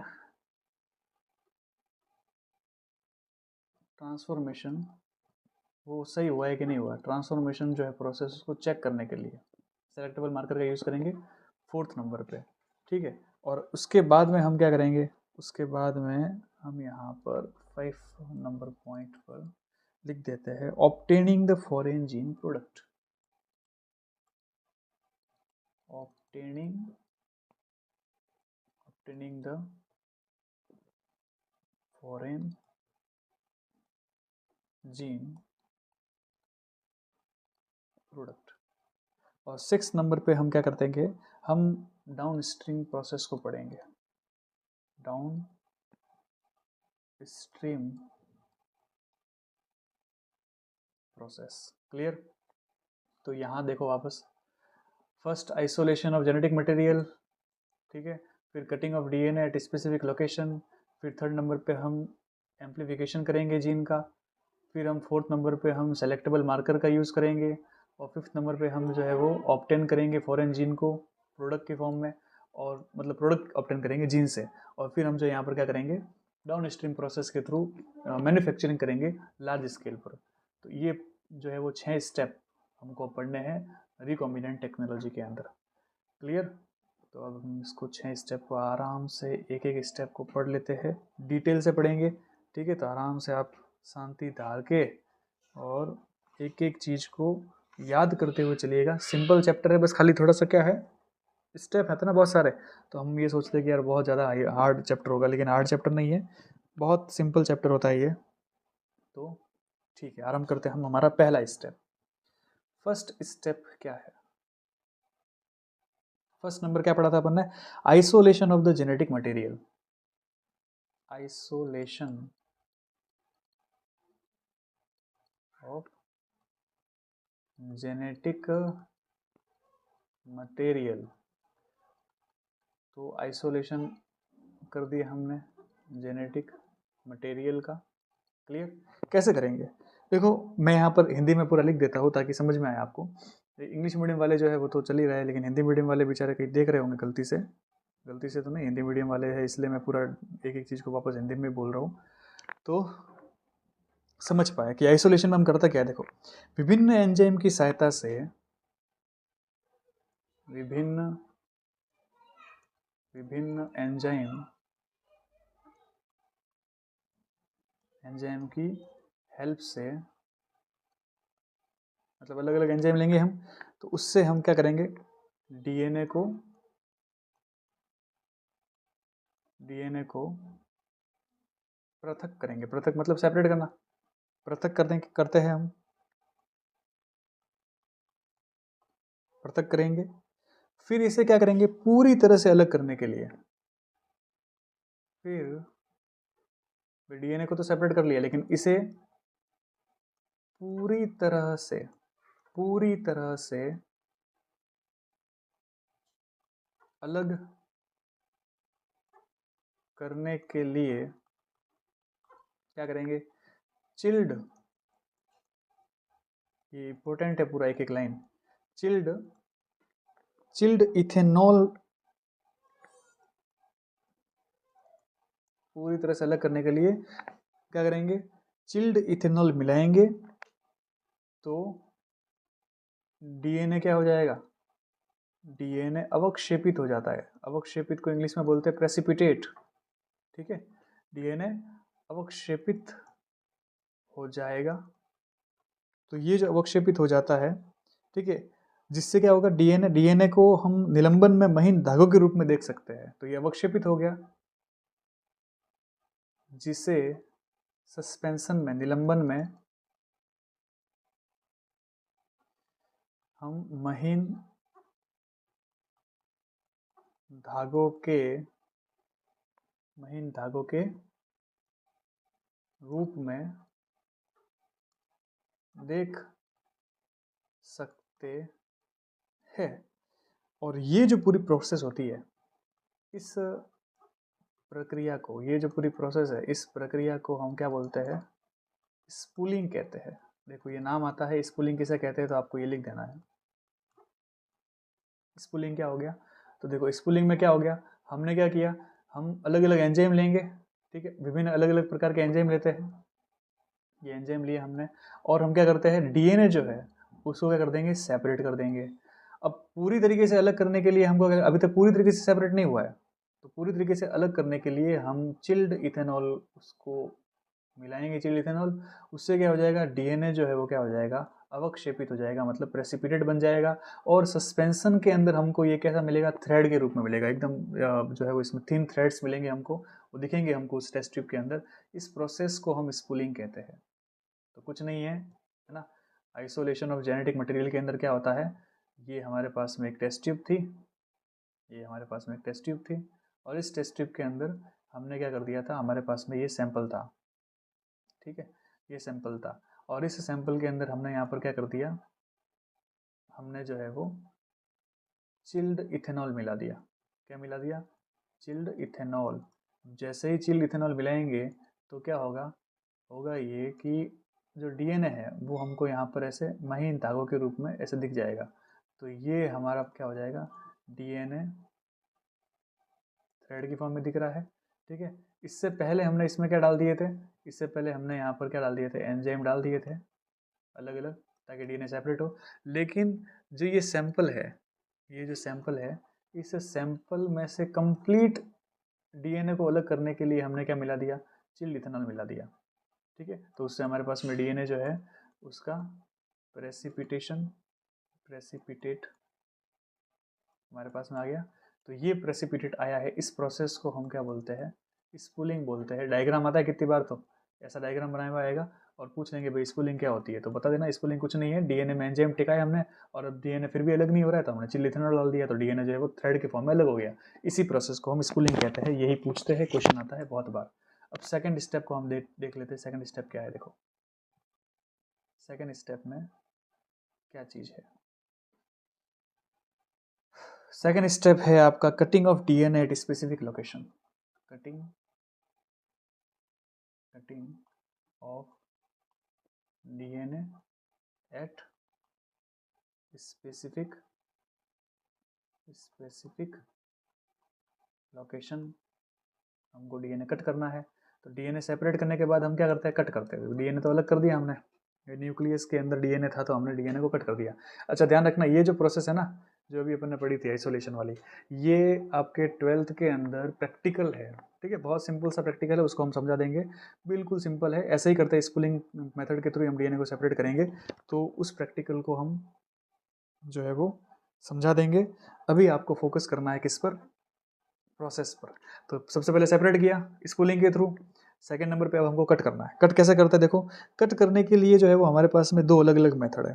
तो या तो हम क्या करेंगे, पहले डीएनए को जो है वो अलग अलग मॉलिक्यूलर वेट के हिसाब से, है ना, प्लस माइनस के हिसाब से, उसकी साइज के हिसाब से सेपरेट करते हैं। तो एक मेथड लिखा हुआ है, ठीक है, वो है आइसो इलेक्ट्रिक फोकसिंग वाला। ये तुम्हारे 11th में नहीं है, 12th में नहीं है। आइसो इलेक्ट्रिक फोकसिंग इसमें हम क्या करते हैं, हम पीएच स्केल का यूज़ करते हैं और अलग अलग पीएच के हिसाब से, मतलब पीएच सेपरेशन के हिसाब से हम डीएनए जो है उसको सेपरेट कर देते हैं। तो आइसो इलेक्ट्रिक फोकसिंग में कुछ नहीं है, हम पीएच स्केल के ऊपर डीएनए को डालेंगे। सोचो मेरे पास में ये पीएच स्केल है, ये पीएच स्केल है, ठीक है। और यहाँ पर पीएच जो है इसका यहाँ 0 से लेकर के, और यहाँ ये हो जाएगा 14, और यहाँ हो जाएगा इसका ये 7 नंबर। क्लियर। अब हम क्या करेंगे, सोचो हमारे यहाँ पर जो है वो लगा हुआ है नेगेटिव, और यहाँ पर लगा हुआ है पॉजिटिव चार्ज। अब हम इसके अंदर क्या करवाएंगे, इलेक्ट्रिक जो है वो फ्लो करवाएंगे। तो देखो इसमें इसमें हम करते क्या है, सिंपल सी बात है। आइसो इलेक्ट्रिक फोकसिंग के अंदर हमने क्या किया, हमने यहाँ पर एक स्केल लिया है, ठीक है। इसमें एक पीएच स्केल तो ले लिया, लेकिन उसके अंदर हमने क्या कर दिया, यहाँ इलेक्ट्रोड लगा दिए, ये नेगेटिव इलेक्ट्रोड लगा दिया, ये पॉजिटिव इलेक्ट्रोड लगा दिया, और हमने इसके अंदर डीएनए रख दिया। अब डीएनए जैसे ही रखेंगे ना हम, तो डीएनए क्योंकि क्या होता है, नेगेटिव चार्ज होता है, तो हम डीएनए को जो है वो यहीं इस तरफ ही रखेंगे। तो हमने यहाँ पर डीएनए रख दिया, ये डीएनए हमारा क्या है, ये डीएनए है। तो डीएनए जो है वो हमने देखा यहाँ पर नेगेटिव चार्ज होता है, इसलिए जो है वो हम यहाँ पर इसको कहाँ रखेंगे, इसलिए जो है वो वहाँ पर नेगेटिव की तरफ रखेंगे, तो वो पॉजिटिव की तरफ चला जाएगा। मतलब पॉजिटिव क्या है, एनोड है, तो एनोड की तरफ जाना, मूव करना वो चालू करेगा। यहाँ से इस तरफ जो है वो जाना ये चालू करेगा, सिंपल सी बात है।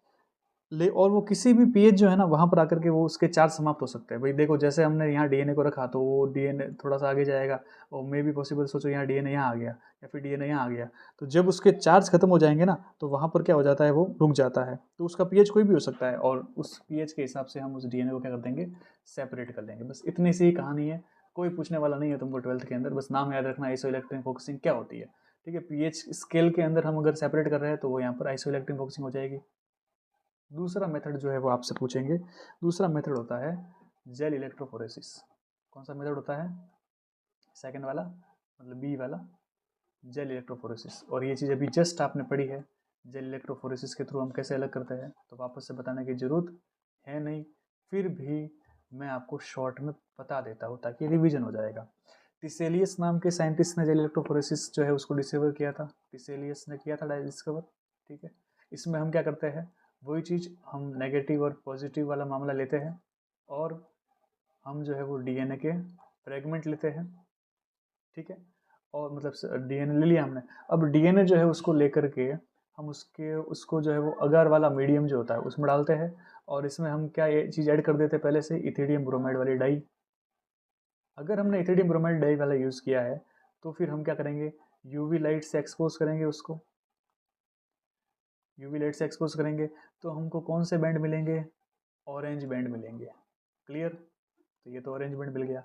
अगर सोचियो इथिडियम ब्रोमाइड जो है उसको हमने यूज़ नहीं किया, ठीक है, और हमने क्या किया यहाँ पर, अगर मीडियम के अंदर जब हम सेपरेट कर रहे थे, तो हमने यहाँ पर, ये मैं अलग बता रहा आपको, ठीक है। भाई एक तो डीएनए जो है उसको हमने यहाँ पर क्या कर दिया, अगर मीडियम के अंदर ये वाला मेथड लिया।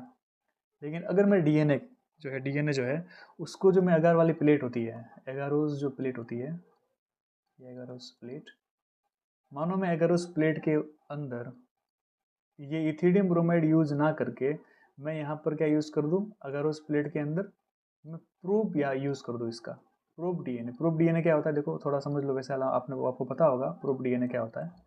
प्रूफ डीएनए जो है ना, वो जो हम जो डीएनए लेते हैं उसी का एक मतलब कॉम्प्लीमेंट्री सीक्वेंस होता है, उल्टा सीक्वेंस। तो जिस डीएनए को सेपरेट करना है उसका उल्टा सीक्वेंस लेंगे हम, तो अगर मैंने प्रोब की बात की है तो ये जो है वो रेडियो एक्टिव होता है, एक तो ध्यान रखना क्या होता है, ये रेडियो एक्टिव होता है।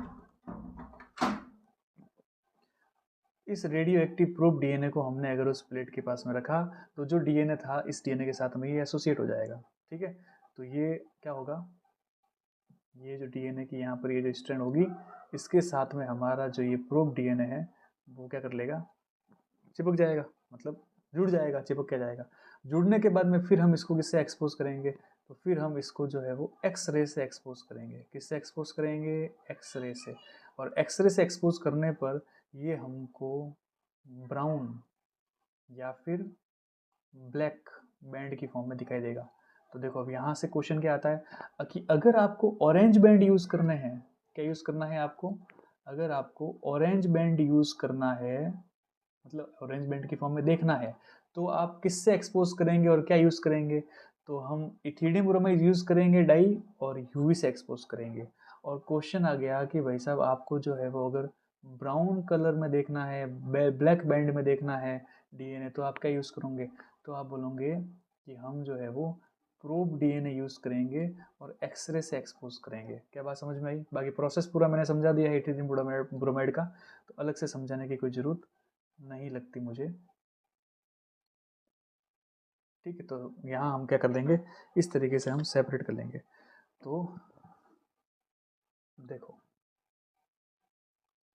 जेल इलेक्ट्रोफोरेसिस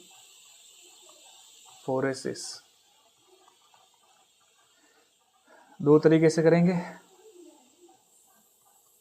डीएनए था, डाई कौन सी ली हमने, इथिडियम ब्रोमाइड, तब तो वो क्या हो जाएगा, ऑरेंज बैंड। लाइट कौन सी है, यूवी लाइट, यूवी लाइट से एक्सपोज करेंगे तो ऑरेंज बैंड दिखेंगे। दूसरी तरफ डीएनए है, क्या लिया हमने, प्रोब डीएनए, और प्रोब डीएनए लिया तो लाइट कौन सी लेंगे, एक्सरे लाइट, एक्सपोज किया, कैसा बैंड आएगा, ब्राउन या फिर ब्लैक बैंड। तो इस तरीके से हमको वो मिल जाएगा। तो इस तरीके से हम सेपरेट कर लेंगे। तो देखो जेल इलेक्ट्रोफोरेसिस वाला मामला जो है वो समझ में आ गया कैसे करते हैं हम दो तरीकों से। अब देखो कुछ नाम है, जैसे सोचो मैं यहाँ पर लिखता हूँ सदर्न ब्लॉटिंग। सदर्न ब्लॉटिंग का यूज क्या करता हूँ, अगर मैंने जेल इलेक्ट्रोफोरेसिस में मेरे को डीएनए सेपरेट करना है तब तो मैं क्या यूज करूंगा, सदर्न ब्लॉटिंग। वर्ड याद रखना आपको, ठीक है। देखो साउथ के अंदर जो है वो ज़्यादातर, देखो साउथ के अंदर ही ये सारा मसला जो है ना, चाहे आप आईसी आपके ये बेंगलोर वाला जो है वो देख लो, एंजाइम कंपनी देख लो, सीरम कंपनी देख लो, ये सब इंस्टीट्यूट देख लो, बड़े बड़े जो साइंटिफिक इंस्टीट्यूट है वो सब के सब साउथ में। तो साउथ के लोग जो है वो डीएनए पर ज़्यादा काम करते हैं, ये थोड़ा ध्यान रखना। या साउथ के डीएनए के अंदर जो है वो यहाँ पर होशियारी होती है, देखते ही अपन ज़्यादातर साइंटिस्ट जो है वो साउथ से ही आते हैं। तो ये थोड़ा सा ध्यान रखना है कि सदर्न ब्लॉटिंग का मतलब हो गया डीएनए, डीएनए को आपको सेपरेट करना है, ठीक। अब अगर मैं यहां पर लिखता हूं नर्दर्न ब्लॉटिंग, क्या लिखता हूं मैं, नर्दर्न ब्लॉटिंग, तो आप क्या बोलोगे, आप ये बोलोगे कि सर हम है ना आरएनए को जेल इलेक्ट्रोफोरेसिस में सेपरेट करेंगे। तो नर्दर्न ब्लॉटिंग में हम किसको सेपरेट करते हैं, नर्दर्न ब्लॉटिंग के अंदर हम सेपरेट करते हैं किसको, आरएनए को, ठीक है। एक आ जाता है वेस्टर्न ब्लॉटिंग, और वेस्टर्न ब्लॉटिंग के अंदर हम किसको सेपरेट करते हैं, हम वेस्टर्न ब्लॉटिंग में सेपरेट करते हैं प्रोटीन को। तो देखो अगर मैं डीएनए को सेपरेट कर रहा हूँ, डीएनए सेपरेशन कर रहा हूँ अगर, तो कौन सा वर्ड यूज करूंगा, तो वर्ड यूज करूंगा सदर्न ब्लॉटिंग। अगर मैं आरएनए सेपरेशन कर रहा हूँ तो मैं कौन सा वर्ड यूज करूंगा, तो मैं यूज करूंगा नर्दर्न ब्लॉटिंग। और अगर मैं प्रोटीन का सेपरेशन कर रहा हूँ, प्रोटीन का सेपरेशन अगर मैं कर रहा हूँ तो मैं वेस्टर्न ब्लॉटिंग वर्ड का यूज करूंगा। ये तीनों वर्ड जो है वो आपके एमसीक्यू में पूछते हैं, तो थोड़ा सा ध्यान दे देना आप, क्लियर। अब हमने किया क्या, देखो हमको जो है वो यहाँ पर अब क्या करना है, जैसे हमने यहाँ पर आइसोलेट, अब क्या कहते हैं उसको, जेल इलेक्ट्रोफोरेसिस से हमने यहाँ पर सेपरेट तो कर लिया था, लेकिन जेल जो प्लेट होती है ना, देखो जेल जेल एगारोस प्लेट, इसके ऊपर हम क्या कर रहे थे, इसके ऊपर हमने जो है वो ये वाली प्लेट थी, ये वाली एक प्लेट थी, और इस प्लेट के ऊपर हमारे पास में जो है वो अब क्या आ गए थे, इस प्लेट के ऊपर हमारे पास में आ गए थे डीएनए। तो ये हमारे पास में ये ऐसे अलग अलग जो है वो डीएनए हमारे पास में आ गए अकॉर्डिंग टू मॉलिक्यूलर वेट। ठीक है, यहाँ पर जो है वो इस तरफ आपके सॉरी इधर जो है वो आपके यहाँ आपका जो था वो नेगेटिव चार्ज था और यहाँ आपका पॉजिटिव चार्ज था। क्लियर। और ये यहाँ पर जो छोटे छोटे ये जो आए हैं इनको हमने क्या बोला है, ये डीएनए फ्रेगमेंट है। अब ये डीएनए फ्रेगमेंट पूरी की पूरी कौन सी प्लेट पर है, आप बोलोगे एगारोस प्लेट पर। एगार एगार प्लेट जो है वो कैसी है, जेल। अब जेल जो है वो कैसी होती है, टेम्परेरी। कैसी होती है, टेम्परेरी। वो आसानी से टूट सकती है, ब्रेकेबल है। यार इतनी भेजामारी करके हमने डीएनए फ्रेगमेंट को जो है वो उसके मॉलिक्यूलर वेट के अकॉर्डिंग सेपरेट किए। किसके अकॉर्डिंग सेपरेट किए, मॉलिक्यूलर वेट के अकॉर्डिंग सेपरेट किए। और वो मॉलिक्यूलर वेट वाले डीएनए अगर सोचो खराब हो जाए, टूट जाए, तो हमारी पूरी मेहनत जो है वो क्या हो जाएगी, बर्बाद हो जाएगी। तो ऐसा ना हो इसके लिए हम क्या करते हैं, हम यहाँ पर जो जेल प्लेट होती है उस जेल प्लेट से डीएनए को ट्रांसफर कर देते हैं किसके ऊपर, नाइट्रोसेल्यूलोज की प्लेट के ऊपर। तो समझना है कि जेल प्लेट जो है उससे हम अब नाइट्रोसेल्यूलोज वाली प्लेट पर ट्रांसफर कैसे करेंगे। तो कुछ नहीं है, बस एक नॉर्मल सा मतलब प्रैक्टिकल वाला मामला है, तो आपको थोड़ा सा इमेजिनेशन करना है। हम एक यहाँ पर ट्रांसफर असेंबली बनाएंगे। क्या बनाएंगे, हम बनाएंगे ट्रांसफर असेंबली। मैं फिर से कह रहा आपको कि ये चैप्टर जो है वो क्या है, स्टेप बाय स्टेप चलता है। कि हमने जो है वो यहाँ डीएनए फ्रेगमेंट जो थे उनको तो सेपरेट कर लिया था प्लेट के ऊपर, लेकिन अब इस प्लेट से, ये कौन सी प्लेट है, अगार प्लेट, इससे हमको कौन सी प्लेट के ऊपर डीएनए लेके जाने हैं, नाइट्रोसेल्यूलोज वाली प्लेट पर। क्यों लेके जाना है, क्योंकि नाइट्रोसेल्यूलोज जो प्लेट है वो स्टेबल होती है और लॉन्ग टाइम तक हम उसको उसके ऊपर डीएनए जो है वो रख सकते हैं।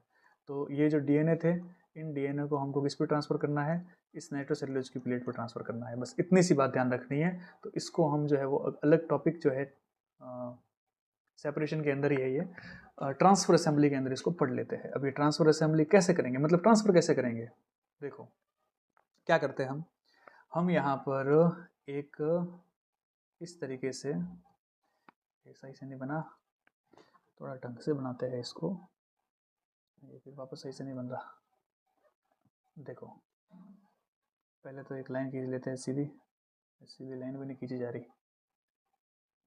ये लो हमने एक लाइन खींच दी सीधी, ठीक है, ये लाइन खींची। और फिर हम यहाँ पर क्या करेंगे, एक और लाइन खींचेंगे इस तरीके से, ये खींच लिया और ये खींच ली लाइन। ठीक, तो हमने यहाँ पर ये क्या बनाया, हमने ये यहाँ पर एक ट्रांसफर असेंबली के लिए एक चैम्बर बना दिया। ठीक है, मानो ये चैम्बर है। अब इस चैम्बर के अंदर हम क्या करते हैं, हम एक ग्लास, हमें क्या करेंगे, ये हमने एक क्या बना दिया, एक ग्लास बॉक्स। ठीक है, ये ग्लास बॉक्स बनाया हमने। देखो ये क्या है, ये है एक ग्लास ब्लॉक। ठीक, ये क्या है पूरा का पूरा, ये एक चैम्बर है। ये क्या है, एक, अरे क्या है, लिखा नहीं जा रहा सही से। देखो ये जो है वो हो जाएगा एक चैम्बर। क्लियर। अब इसके अंदर हम एक सॉल्यूशन भर देते हैं। ये लो, ये हमने एक सॉल्यूशन भर दिया। ये पूरा क्या है, एक सॉल्यूशन। तो ये सॉल्यूशन भर दिया हमने, और इस सॉल्यूशन के अंदर हम एक फिल्टर पेपर, इस सॉल्यूशन का नाम क्या है, देखो पहले इस सॉल्यूशन का नाम देखो, इसको बोल रहे हैं हम बफर सॉल्यूशन। क्या है ये? Buffer solution. और इस बफर सॉल्यूशन के अंदर हम क्या कर रहे हैं, हम यहाँ ऐसे डुबो के रख रहे हैं एक फिल्टर पेपर को। ये हमने एक फिल्टर पेपर लिया और इसको यहाँ पर ऐसे डुबो के रख दिया। ठीक, क्या हो गया यार, ये हमने एक फिल्टर पेपर लिया और इस तरीके से उस फिल्टर पेपर को रख दिया है। तो ये क्या हो जाएगा, ये हो जाएगा एक फिल्टर पेपर। ठीक, फिल्टर पेपर के ऊपर हम क्या करेंगे, हम यहाँ पर इसके ऊपर की तरफ ये हमारे पास में जो है वो क्या है, ये हमारे पास में वो जेल प्लेट जो थी ना वो है, ये मान लो ये जो है वो आपके पास में क्या है, जेल प्लेट। ठीक है, क्या हो जाएगी, एक जेल प्लेट हो जाएगी। तो ये आपके पास में क्या हो जाएगी, इसको हम बोलते हैं एगारोस जेल प्लेट। जो जहाँ पर हमने ना डीएनए को अलग किया है उस जगह एगारोस के ऊपर जो सेपरेट किए थे, तो ये हमारे पास में एगारोस जेल हो जाएगी। ठीक है, प्लेट, इस एगारोस जेल प्लेट के ऊपर की तरफ, ठीक है, इस एगारोस जेल प्लेट के ऊपर की तरफ हम यहाँ पर क्या कर देते हैं, ये एक प्लेट लगाते हैं। इस प्लेट को हम क्या बोलेंगे, तो इस प्लेट को हम थोड़ा सा मैं इसको रेड बना देता हूँ पूरा। कुछ नहीं समझना है, मतलब डायग्राम क्या होता है ना कि थोड़ा समझाने में आसानी करता है, खाली थ्योरी लिख देते तो मतलब नहीं आता समझ में से। अब ये हमारे पास में जो है वो क्या हो जाएगी, ये हो जाएगी हमारे पास में नाइट्रो सेल्यूलोज प्लेट। ठीक है, ये नाइट्रो सेल्यूलोज प्लेट हो गई। अब इस नाइट्रो सेल्यूलोज प्लेट के ऊपर फिर हम क्या लगाएंगे, एक फिल्टर पेपर, ये लगा दिया हमने फिल्टर पेपर। ये लो, क्या लगाया ये हमने लगा दिया फिल्टर पेपर। और फिर उसके ऊपर क्या कर देंगे हम, उसके ऊपर हम एक बहुत भारी वजन का क्या लगा देंगे, एक हाई हाई वेट ब्लॉक रख देंगे। देखो कहीं कहीं पर जो है ना इसके वेट के ऊपर जैसे अलग अलग है। चलो मान लिया हमने एक 500 किलो का जो है वो भार रख दिया। 500 किलो किसे कहते हैं पता है, 5 बोरियां होती है। ठीक है, 500 किलो का वेट रख दिया। तो पहले तो अपन को ये असेंबली आपके ट्रांसफर असेंबली जो है इसको समझना पड़ेगा कि ये ट्रांसफर असेंबली में हम लेते क्या क्या है। देखिए शुरू से क्या क्या लेते हैं हम एक चैम्बर लेते हैं, ये एक चैम्बर लेते हैं हम यहाँ पे, ये ले लिया हमने चैम्बर। ठीक है, इस चैम्बर में हम क्या भरते हैं, बफर सॉल्यूशन। ये बफर सॉल्यूशन हमने भर दिया पूरा, दिख रहा होगा आपको, ये पूरा बफर सॉल्यूशन भरा। इसके अंदर हम क्या रखते हैं, ग्लास ब्लॉक रखते हैं। फिर बफर सॉल्यूशन में डुबो करके ग्लास ब्लॉक के ऊपर से हम एक फिल्टर पेपर जो है वो अरेंज करते हैं। देखो इस तरीके से अरेंज कर लिया हमने फिल्टर पेपर को। उसके ऊपर हम जो हमारी एगारोस जेल प्लेट होती है उसको रखते हैं जिसमें डीएनए पड़े हुए हैं, और उसके ऊपर हम नाइट्रोसेल्यूलोज प्लेट को रखते हैं जिसमें हमको डीएनए को डालना है। और उसके ऊपर फिर हम एक फिल्टर पेपर रखेंगे, और उसके ऊपर हम क्या रखेंगे, एक हाई हाई वेट का ब्लॉक रख देते हैं। ठीक है, ये चीज़ जो है वो हमको करनी है। अब होगा क्या, कुछ नहीं है, ये देखो ये बफर जो सॉल्यूशन होता है, ठीक है, ये बफर सॉल्यूशन क्या करेगा, ये बफर सॉल्यूशन इस फिल्टर प्लेट के थ्रू जाएगा। ठीक है, ये गया इसके अंदर, और इस ये पूरा गीला हो जाएगा बफर सॉल्यूशन से फिल्टर प्लेट। फिर फिल्टर पेपर क्या हो जाएगा, गीला हो जाएगा। फिर फिल्टर पेपर से बफर सॉल्यूशन किस में जाएगा, एगारोस जेल प्लेट के पास में। एगारोस जेल प्लेट के अंदर जो डीएनए थे वो इस बफर सॉल्यूशन के अंदर आकर के और फिर कहाँ चले जाएंगे, नाइट्रोसेल्यूलोज के अंदर। तो नाइट्रोसेल्यूलोज के अंदर सारे के सारे डीएनए क्या हो गए, ट्रांसफर, क्योंकि नाइट्रोसेल्यूलोज की जो एफिनिटी होती है ना, वो इस एगारोस जेल प्लेट की कंपैरिजन में ज़्यादा होती है। उसकी वजह से सारे के सारे डीएनए कहाँ चले जाएंगे, वहाँ पर। अब बफर सॉल्यूशन जो है वो वापस ऊपर जाएगा, कौन सी प्लेट के ऊपर, फिर से ऊपर की तरफ देखो, नाइट्रोसेल्यूलोज के ऊपर क्या लगा हुआ है, फिल्टर पेपर लगा हुआ है, तो यहाँ पर इसमें जाना चालू करेगा। तो बफर सॉल्यूशन तो चला जाएगा, लेकिन डीएनए जो है वो नाइट्रोसेल्यूलोज के ऊपर ही रह जाएगा, क्योंकि नाइट्रोसेल्यूलोज जो है उससे उस डीएनए की क्या हो जाएगी, गहरी दोस्ती हो जाएगी। तो डीएनए जो है वो तो यहीं रह गए। लेकिन बफर सॉल्यूशन ऊपर चला गया, और ये बहुत ज़्यादा टाइटली एक दूसरे से एसोसिएट हो, कैपिलरी मूवमेंट के थ्रू इसमें बफर सॉल्यूशन आगे से आगे ऊपर से ऊपर जाता रहे, इसलिए हमने क्या लगा दिया है, बहुत एक बड़ा वेट रख दिया है उसके ऊपर, हाई वेट। ठीक है, तो ये पूरी की पूरी ट्रांसफर असेंबली हो जाएगी। तो इसके थ्रू हमने क्या किया, हमने ऐसा काम किया है, अरे ये क्या हो गया,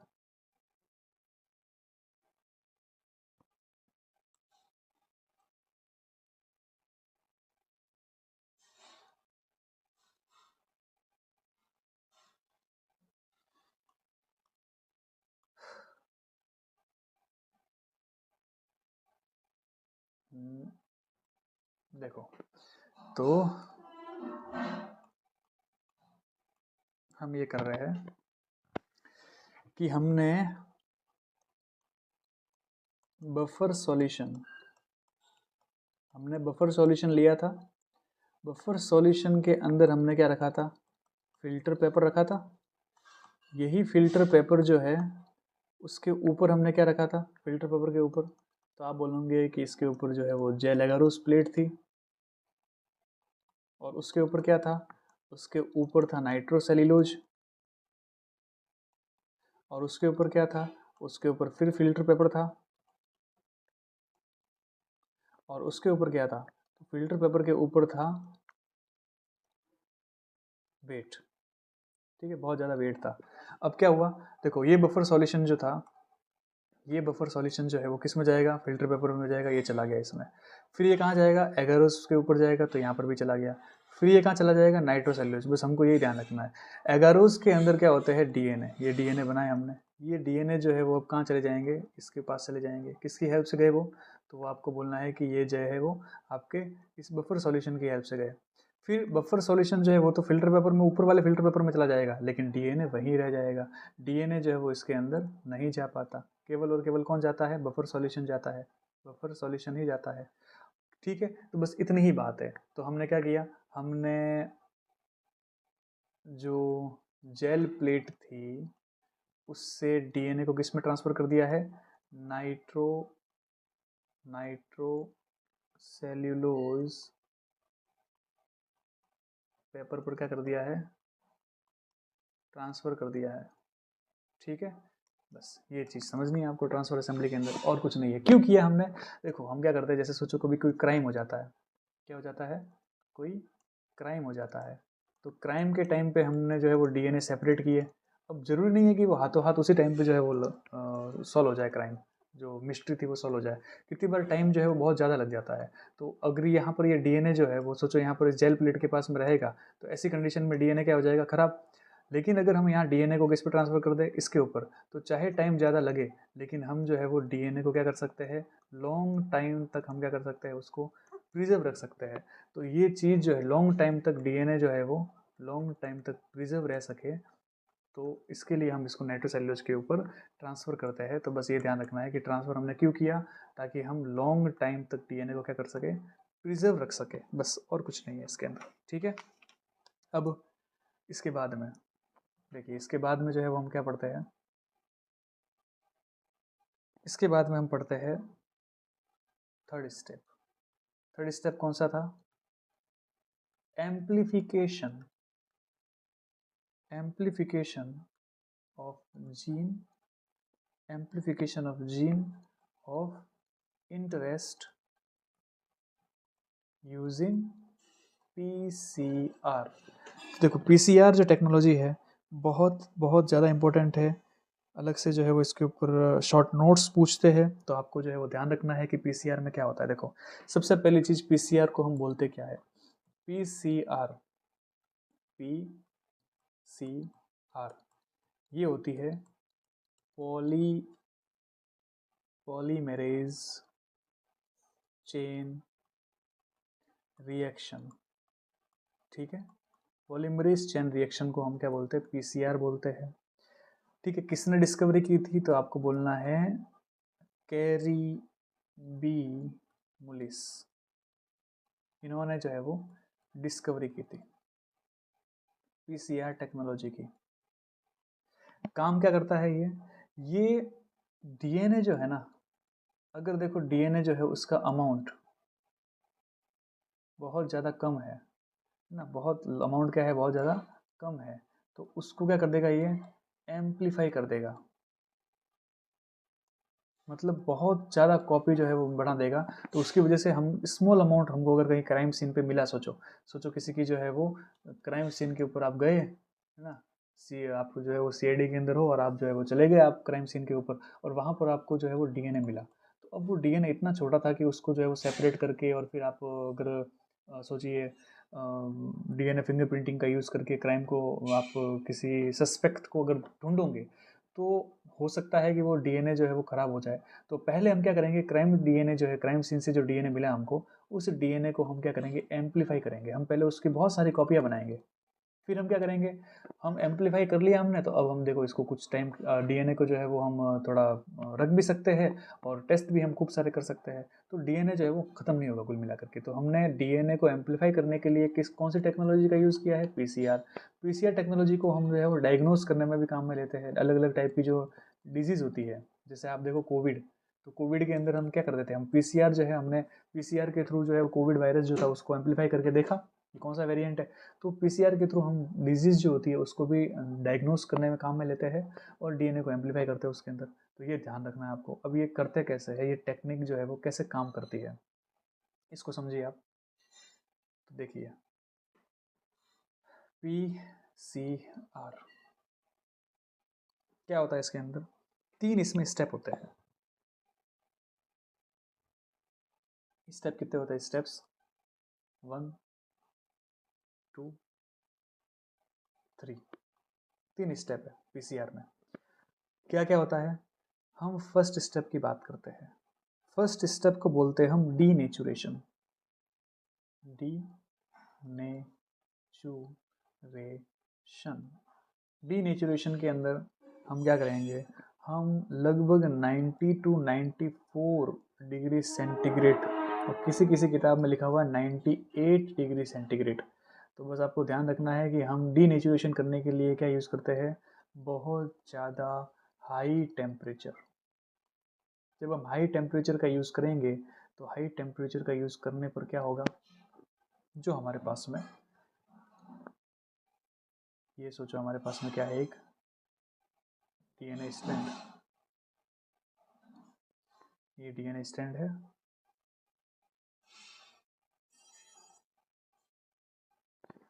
और इस डीएनए स्ट्रैंड के अंदर हम कह रहे हैं कि यहाँ पर 5 डेज है, यहाँ 3 डेज है, यहाँ 3 डेज है, यहाँ 5 डेज है।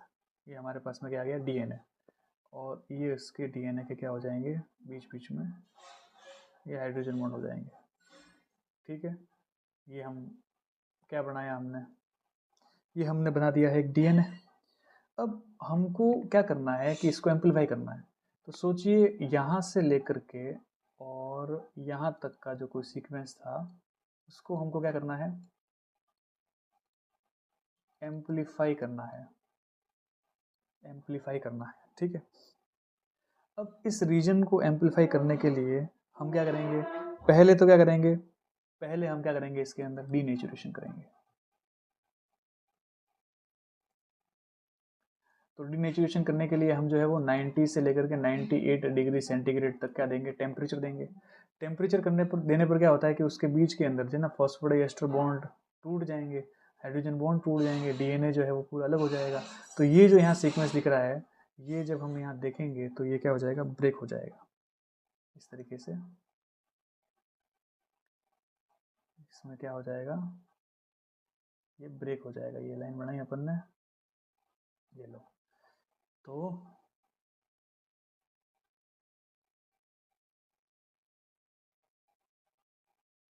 ये हो गया यहाँ पर डीएनए, और डीएनए जो था 5 डेज, 3 डेज, 3 डेज, 5 डेज, और अब ये क्या हो गया है, यहाँ से ब्रेक। कहाँ से ब्रेक हो गया, तो हम कह रहे हैं कि देखो ब्रेक करने के लिए मैं यहाँ पर कौन सा कलर लूँ, ये ले लेता हूँ।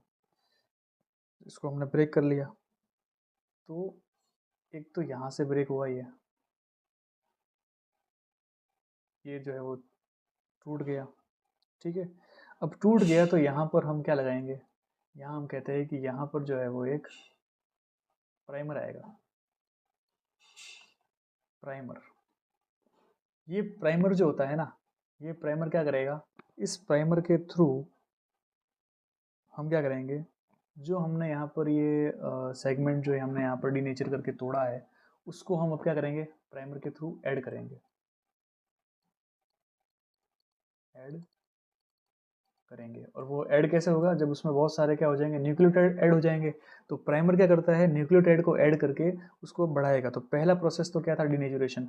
फिर सेकंड प्रोसेस, जो सेकंड स्टेप है, सेकंड स्टेप को हम क्या बोलते हैं, एनीलिंग। एनीलिंग, और इस एनीलिंग के थ्रू क्या होता है, हम यहाँ पर प्राइमर को हम ऐड करते हैं, उसके थ्रू क्या हो जाएगा, उसके थ्रू जो है वो न्यूक्लियोटाइड जो है वो यहाँ पर ऐड होंगे। और इसके लिए हमको क्या चाहिए, एनर्जी की रिक्वायरमेंट होती है। ठीक है, तो हम यहाँ पर टेम्परेचर कितना रखेंगे, 50 to 60 डिग्री टेम्परेचर रखेंगे। ठीक है, अब ये प्राइमर है, और प्राइमर जो है वो यहाँ पर क्या करता है, करेगा, ये यहाँ से डीएनए जो है वो इसको स्ट्रैंड को बढ़ाता रहेगा। क्लियर। सेकंड एनीलिंग वाला प्रोसेस जो है वो यहाँ पर कैसे हुआ। अब थर्ड नंबर वाला जो प्रोसेस है उसको हम क्या बोलते हैं, एक्सटेंशन। मतलब ऐड कर दिया था हमने, ऐड कर दिया था प्राइमर को, वो एनिलिंग के अंदर ऐड किया था, और जो हम यहाँ पर इंक्रीज करेंगे न्यूक्लियोटाइड की चेन को, वो हम यहाँ पर क्या करेंगे, जब हम 72 डिग्री सेंटीग्रेड टेम्परेचर करते हैं, तो उस टाइम पर क्या होता है कि जो डीएनए पॉलीमरेज एंजाइम होता है, डीएनए डीएनए पॉलीमरेज एंजाइम, ये डीएनए पॉलीमरेज एंजाइम क्या करता है, जो जो आपका हम कह सकते हैं कि जो सेगमेंट है उसका क्या करेगा, एक्सटेंशन करेगा, उसको बढ़ा देगा, उसको इंक्रीज कर देगा। और अब इस टेम्परेचर पर 72 डिग्री टेम्परेचर पर हमको यहाँ पर एक्सटेंशन करना है, मतलब हमको क्या करना है, हमको रीनेचुरेशन करना है। रीनेचुरेशन किसका करना है, डीएनए का। देखो हमने पहले तोड़ा, तोड़ने के लिए हमने टेम्परेचर लगाया 90 डिग्री, जोड़ने के लिए हम टेम्परेचर कितना लगा रहे हैं, 72 डिग्री। दिमाग खराब है, 72 डिग्री पर कभी रीनेचुरेशन होता है। हमारे बॉडी का टेम्परेचर कितना है, 37। ठीक है, 37 डिग्री पर जो है वो डीएनए रहता है, हम टेम्परेचर लेके जा रहे हैं 72, तो डीएनए कैसे बनेगा, डीएनए तो बन नहीं सकता। तो हम यहाँ पर क्या करते हैं, हम एक बैक्टीरिया को याद करते हैं कि हे बैक्टीरिया, बैक्टीरिया का नाम था थर्मस एक्वेटिकस, कि हे बैक्टीरिया तुम हो हमारे पीसीआर के भाग्य विधाता, तुम आर्की बैक्टीरिया हो, तुम जो है वो बहुत ज़्यादा हाई टेम्परेचर पर सर्वाइव कर सकते हो, तुम्हारे पास में वो जो शक्ति है ना, शक्ति मतलब वो एंजाइम है, वो हमको दे दो ताकि हम क्या कर सके, हम भी इतने हाई टेम्परेचर पर डीएनए का क्या कर सके, रीनेचुरेशन कर सके। तो टेक पॉलीमरेज बोलता है कि ठीक है, टेक पॉलीमरेज क्या बोलता है, ये टेक पॉलीमरेज है, मतलब टेक एक्वेटिकस एंजाइम है, ये बोलता है कि ठीक है मेरे में से एंजाइम ले लो। उस एंजाइम को हम बोलते हैं टेक पॉलीमरेज। क्वेश्चन यहीं से आता है कि टेक पॉलीमरेज क्या है। टी जो है, इस टी का मतलब तो क्या होता है, यहाँ पर जो आपने टी लिखा है, इस इस टी का मतलब, इसका मतलब तो क्या है, थर्मस, यह लिखा हुआ है थर्मस। और ए क्यू जो है इसका मतलब क्या है, एक्वेटिकस, ये रहा एक्वेटिकस, ये बैक्टीरिया है। ठीक है, इस बैक्टीरिया से हमने एंजाइम लिया है जो 72 डिग्री सेंटीग्रेड पर क्या कर सकता है, रीनेचुरेशन कर सकता है। किसका, डीएनए का। कुछ नहीं किया तुमने, तुमने पीसीआर टेक्नोलॉजी में क्या किया है, देखो पीसीआर टेक्नोलॉजी में तुमने क्या किया है, पहले तुमने डीनेचुरेशन किया। पहले तुमने जो तुम्हारा जो सेगमेंट था डीएनए का, उसको लेने के लिए तुमने 90 डिग्री टेम्परेचर जो है उससे भी ज़्यादा टेम्परेचर रखा और डीएनए को तोड़ दिया। फिर तुमने यहाँ पर क्या किया, एनिलिंग किया। क्या किया यहाँ पर, एनिलिंग। एनिलिंग के थ्रू तुमने क्या कर दिया, यहाँ पर जो प्राइमर था उसको ऐड किया। ठीक है, और फिर तुमने क्या किया, तुमने एक्सटेंशन कर दिया। एक्सटेंशन के थ्रू तुमने क्या किया, तुमने न्यूक्लियोटाइड को, खूब सारे न्यूक्लियोटाइड को क्या कर दिए, ऐड कर दिए, जिससे जो डीएनए, जो छोटा टिंगड़ू डीएनए था, वो डीएनए जो है वो बहुत लंबा हो गया। पहले इसके लिए 90 डिग्री सेंटीग्रेड यूज़ किया तुमने, इसके लिए जो है वो तुम एनिलिंग के लिए 50 से 60 डिग्री सेंटीग्रेड यूज़ करते हो, और इसके लिए तुम जो है वो 72 डिग्री सेंटीग्रेड यूज़ करते हो। बस अलग से नाम ध्यान क्या रखना है कि एक्सटेंशन के लिए तुमको क्या चाहिए, डीएनए पॉलीमरेज। और ये डीएनए पॉलीमरेज जो है वो तुम यहाँ पर किसका लेते हो, टेक पॉलीमरेज लेते हो, बैक्टीरिया का। क्योंकि बैक्टीरिया जो है वो इस टेम्परेचर पर काम कर सकता है, डीएनए को बना सकता है। जो तो पीसीआर के थ्रू जो तुम्हारे पास में इतना सा डीएनए था उसको तुमने किस में कन्वर्ट कर दिया, इतने लंबे डीएनए के अंदर कन्वर्ट कर दिया। ठीक है, किसके थ्रू कर दिया, पीसीआर के थ्रू। बस यही कहानी है पीसीआर की, इसके अलावा और कोई नहीं है। तुम यहाँ पर देखो पीसीआर के अंदर क्या है कि एनसीईआरटी जो है वो बोलती है, एनसीईआरटी बोलती है कि तुम अगर पीसीआर साइकिल का यूज़ करते हो तो तुम जो है वो 30 साइकिल के अंदर कोई जो डीएनए है उसको 1 बिलियन तक बढ़ा सकते हो। 30 साइकिल में कितना बढ़ा सकते हो, 1 बिलियन टाइम जो है वो गुणा, ये एक्स का मतलब टाइम है, इसको 1 मिलियन टाइम जो है वो तुम डीएनए की लेंथ को इंक्रीज कर सकते हो। तो ध्यान रखना, पीसीआर का मतलब यही है कि छोटे जो डीएनए सेगमेंट होते हैं उसको बहुत बड़े डीएनए सेगमेंट में चेंज करना। तो तुमने यहाँ पर पॉलीमरेज चेन रिएक्शन के थ्रू क्या किया, जो तुमको स्मॉल डीएनए मिला है उस डीएनए को तुमने यहाँ पर क्या कर दिया है, बहुत ही लार्ज डीएनए मॉलिक्यूल के अंदर कन्वर्ट कर दिया है। बस यही ध्यान रखना है कि स्मॉल डीएनए को हम लार्ज डीएनए में कैसे कन्वर्ट करेंगे। ठीक है, तो अब हमारा चैप्टर लगभग ख़त्म होने की तरफ आ गया है। तो ख़त्म अब कैसे होने वाला है, देखो 4th स्टेप, क्योंकि बाकी जो दूसरे स्टेप है वो तो इतने काम के नहीं है। 4th स्टेप जो है वो है यहाँ पर सेलेक्टेबल मार्कर वाला।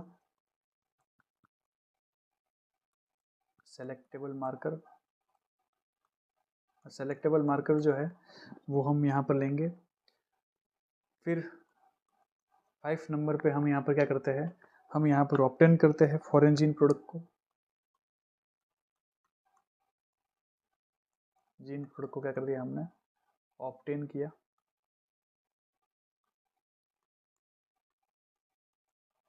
और 6 नंबर पे हम यहाँ पर क्या करते हैं, बायो प्रोसेसिंग करते हैं।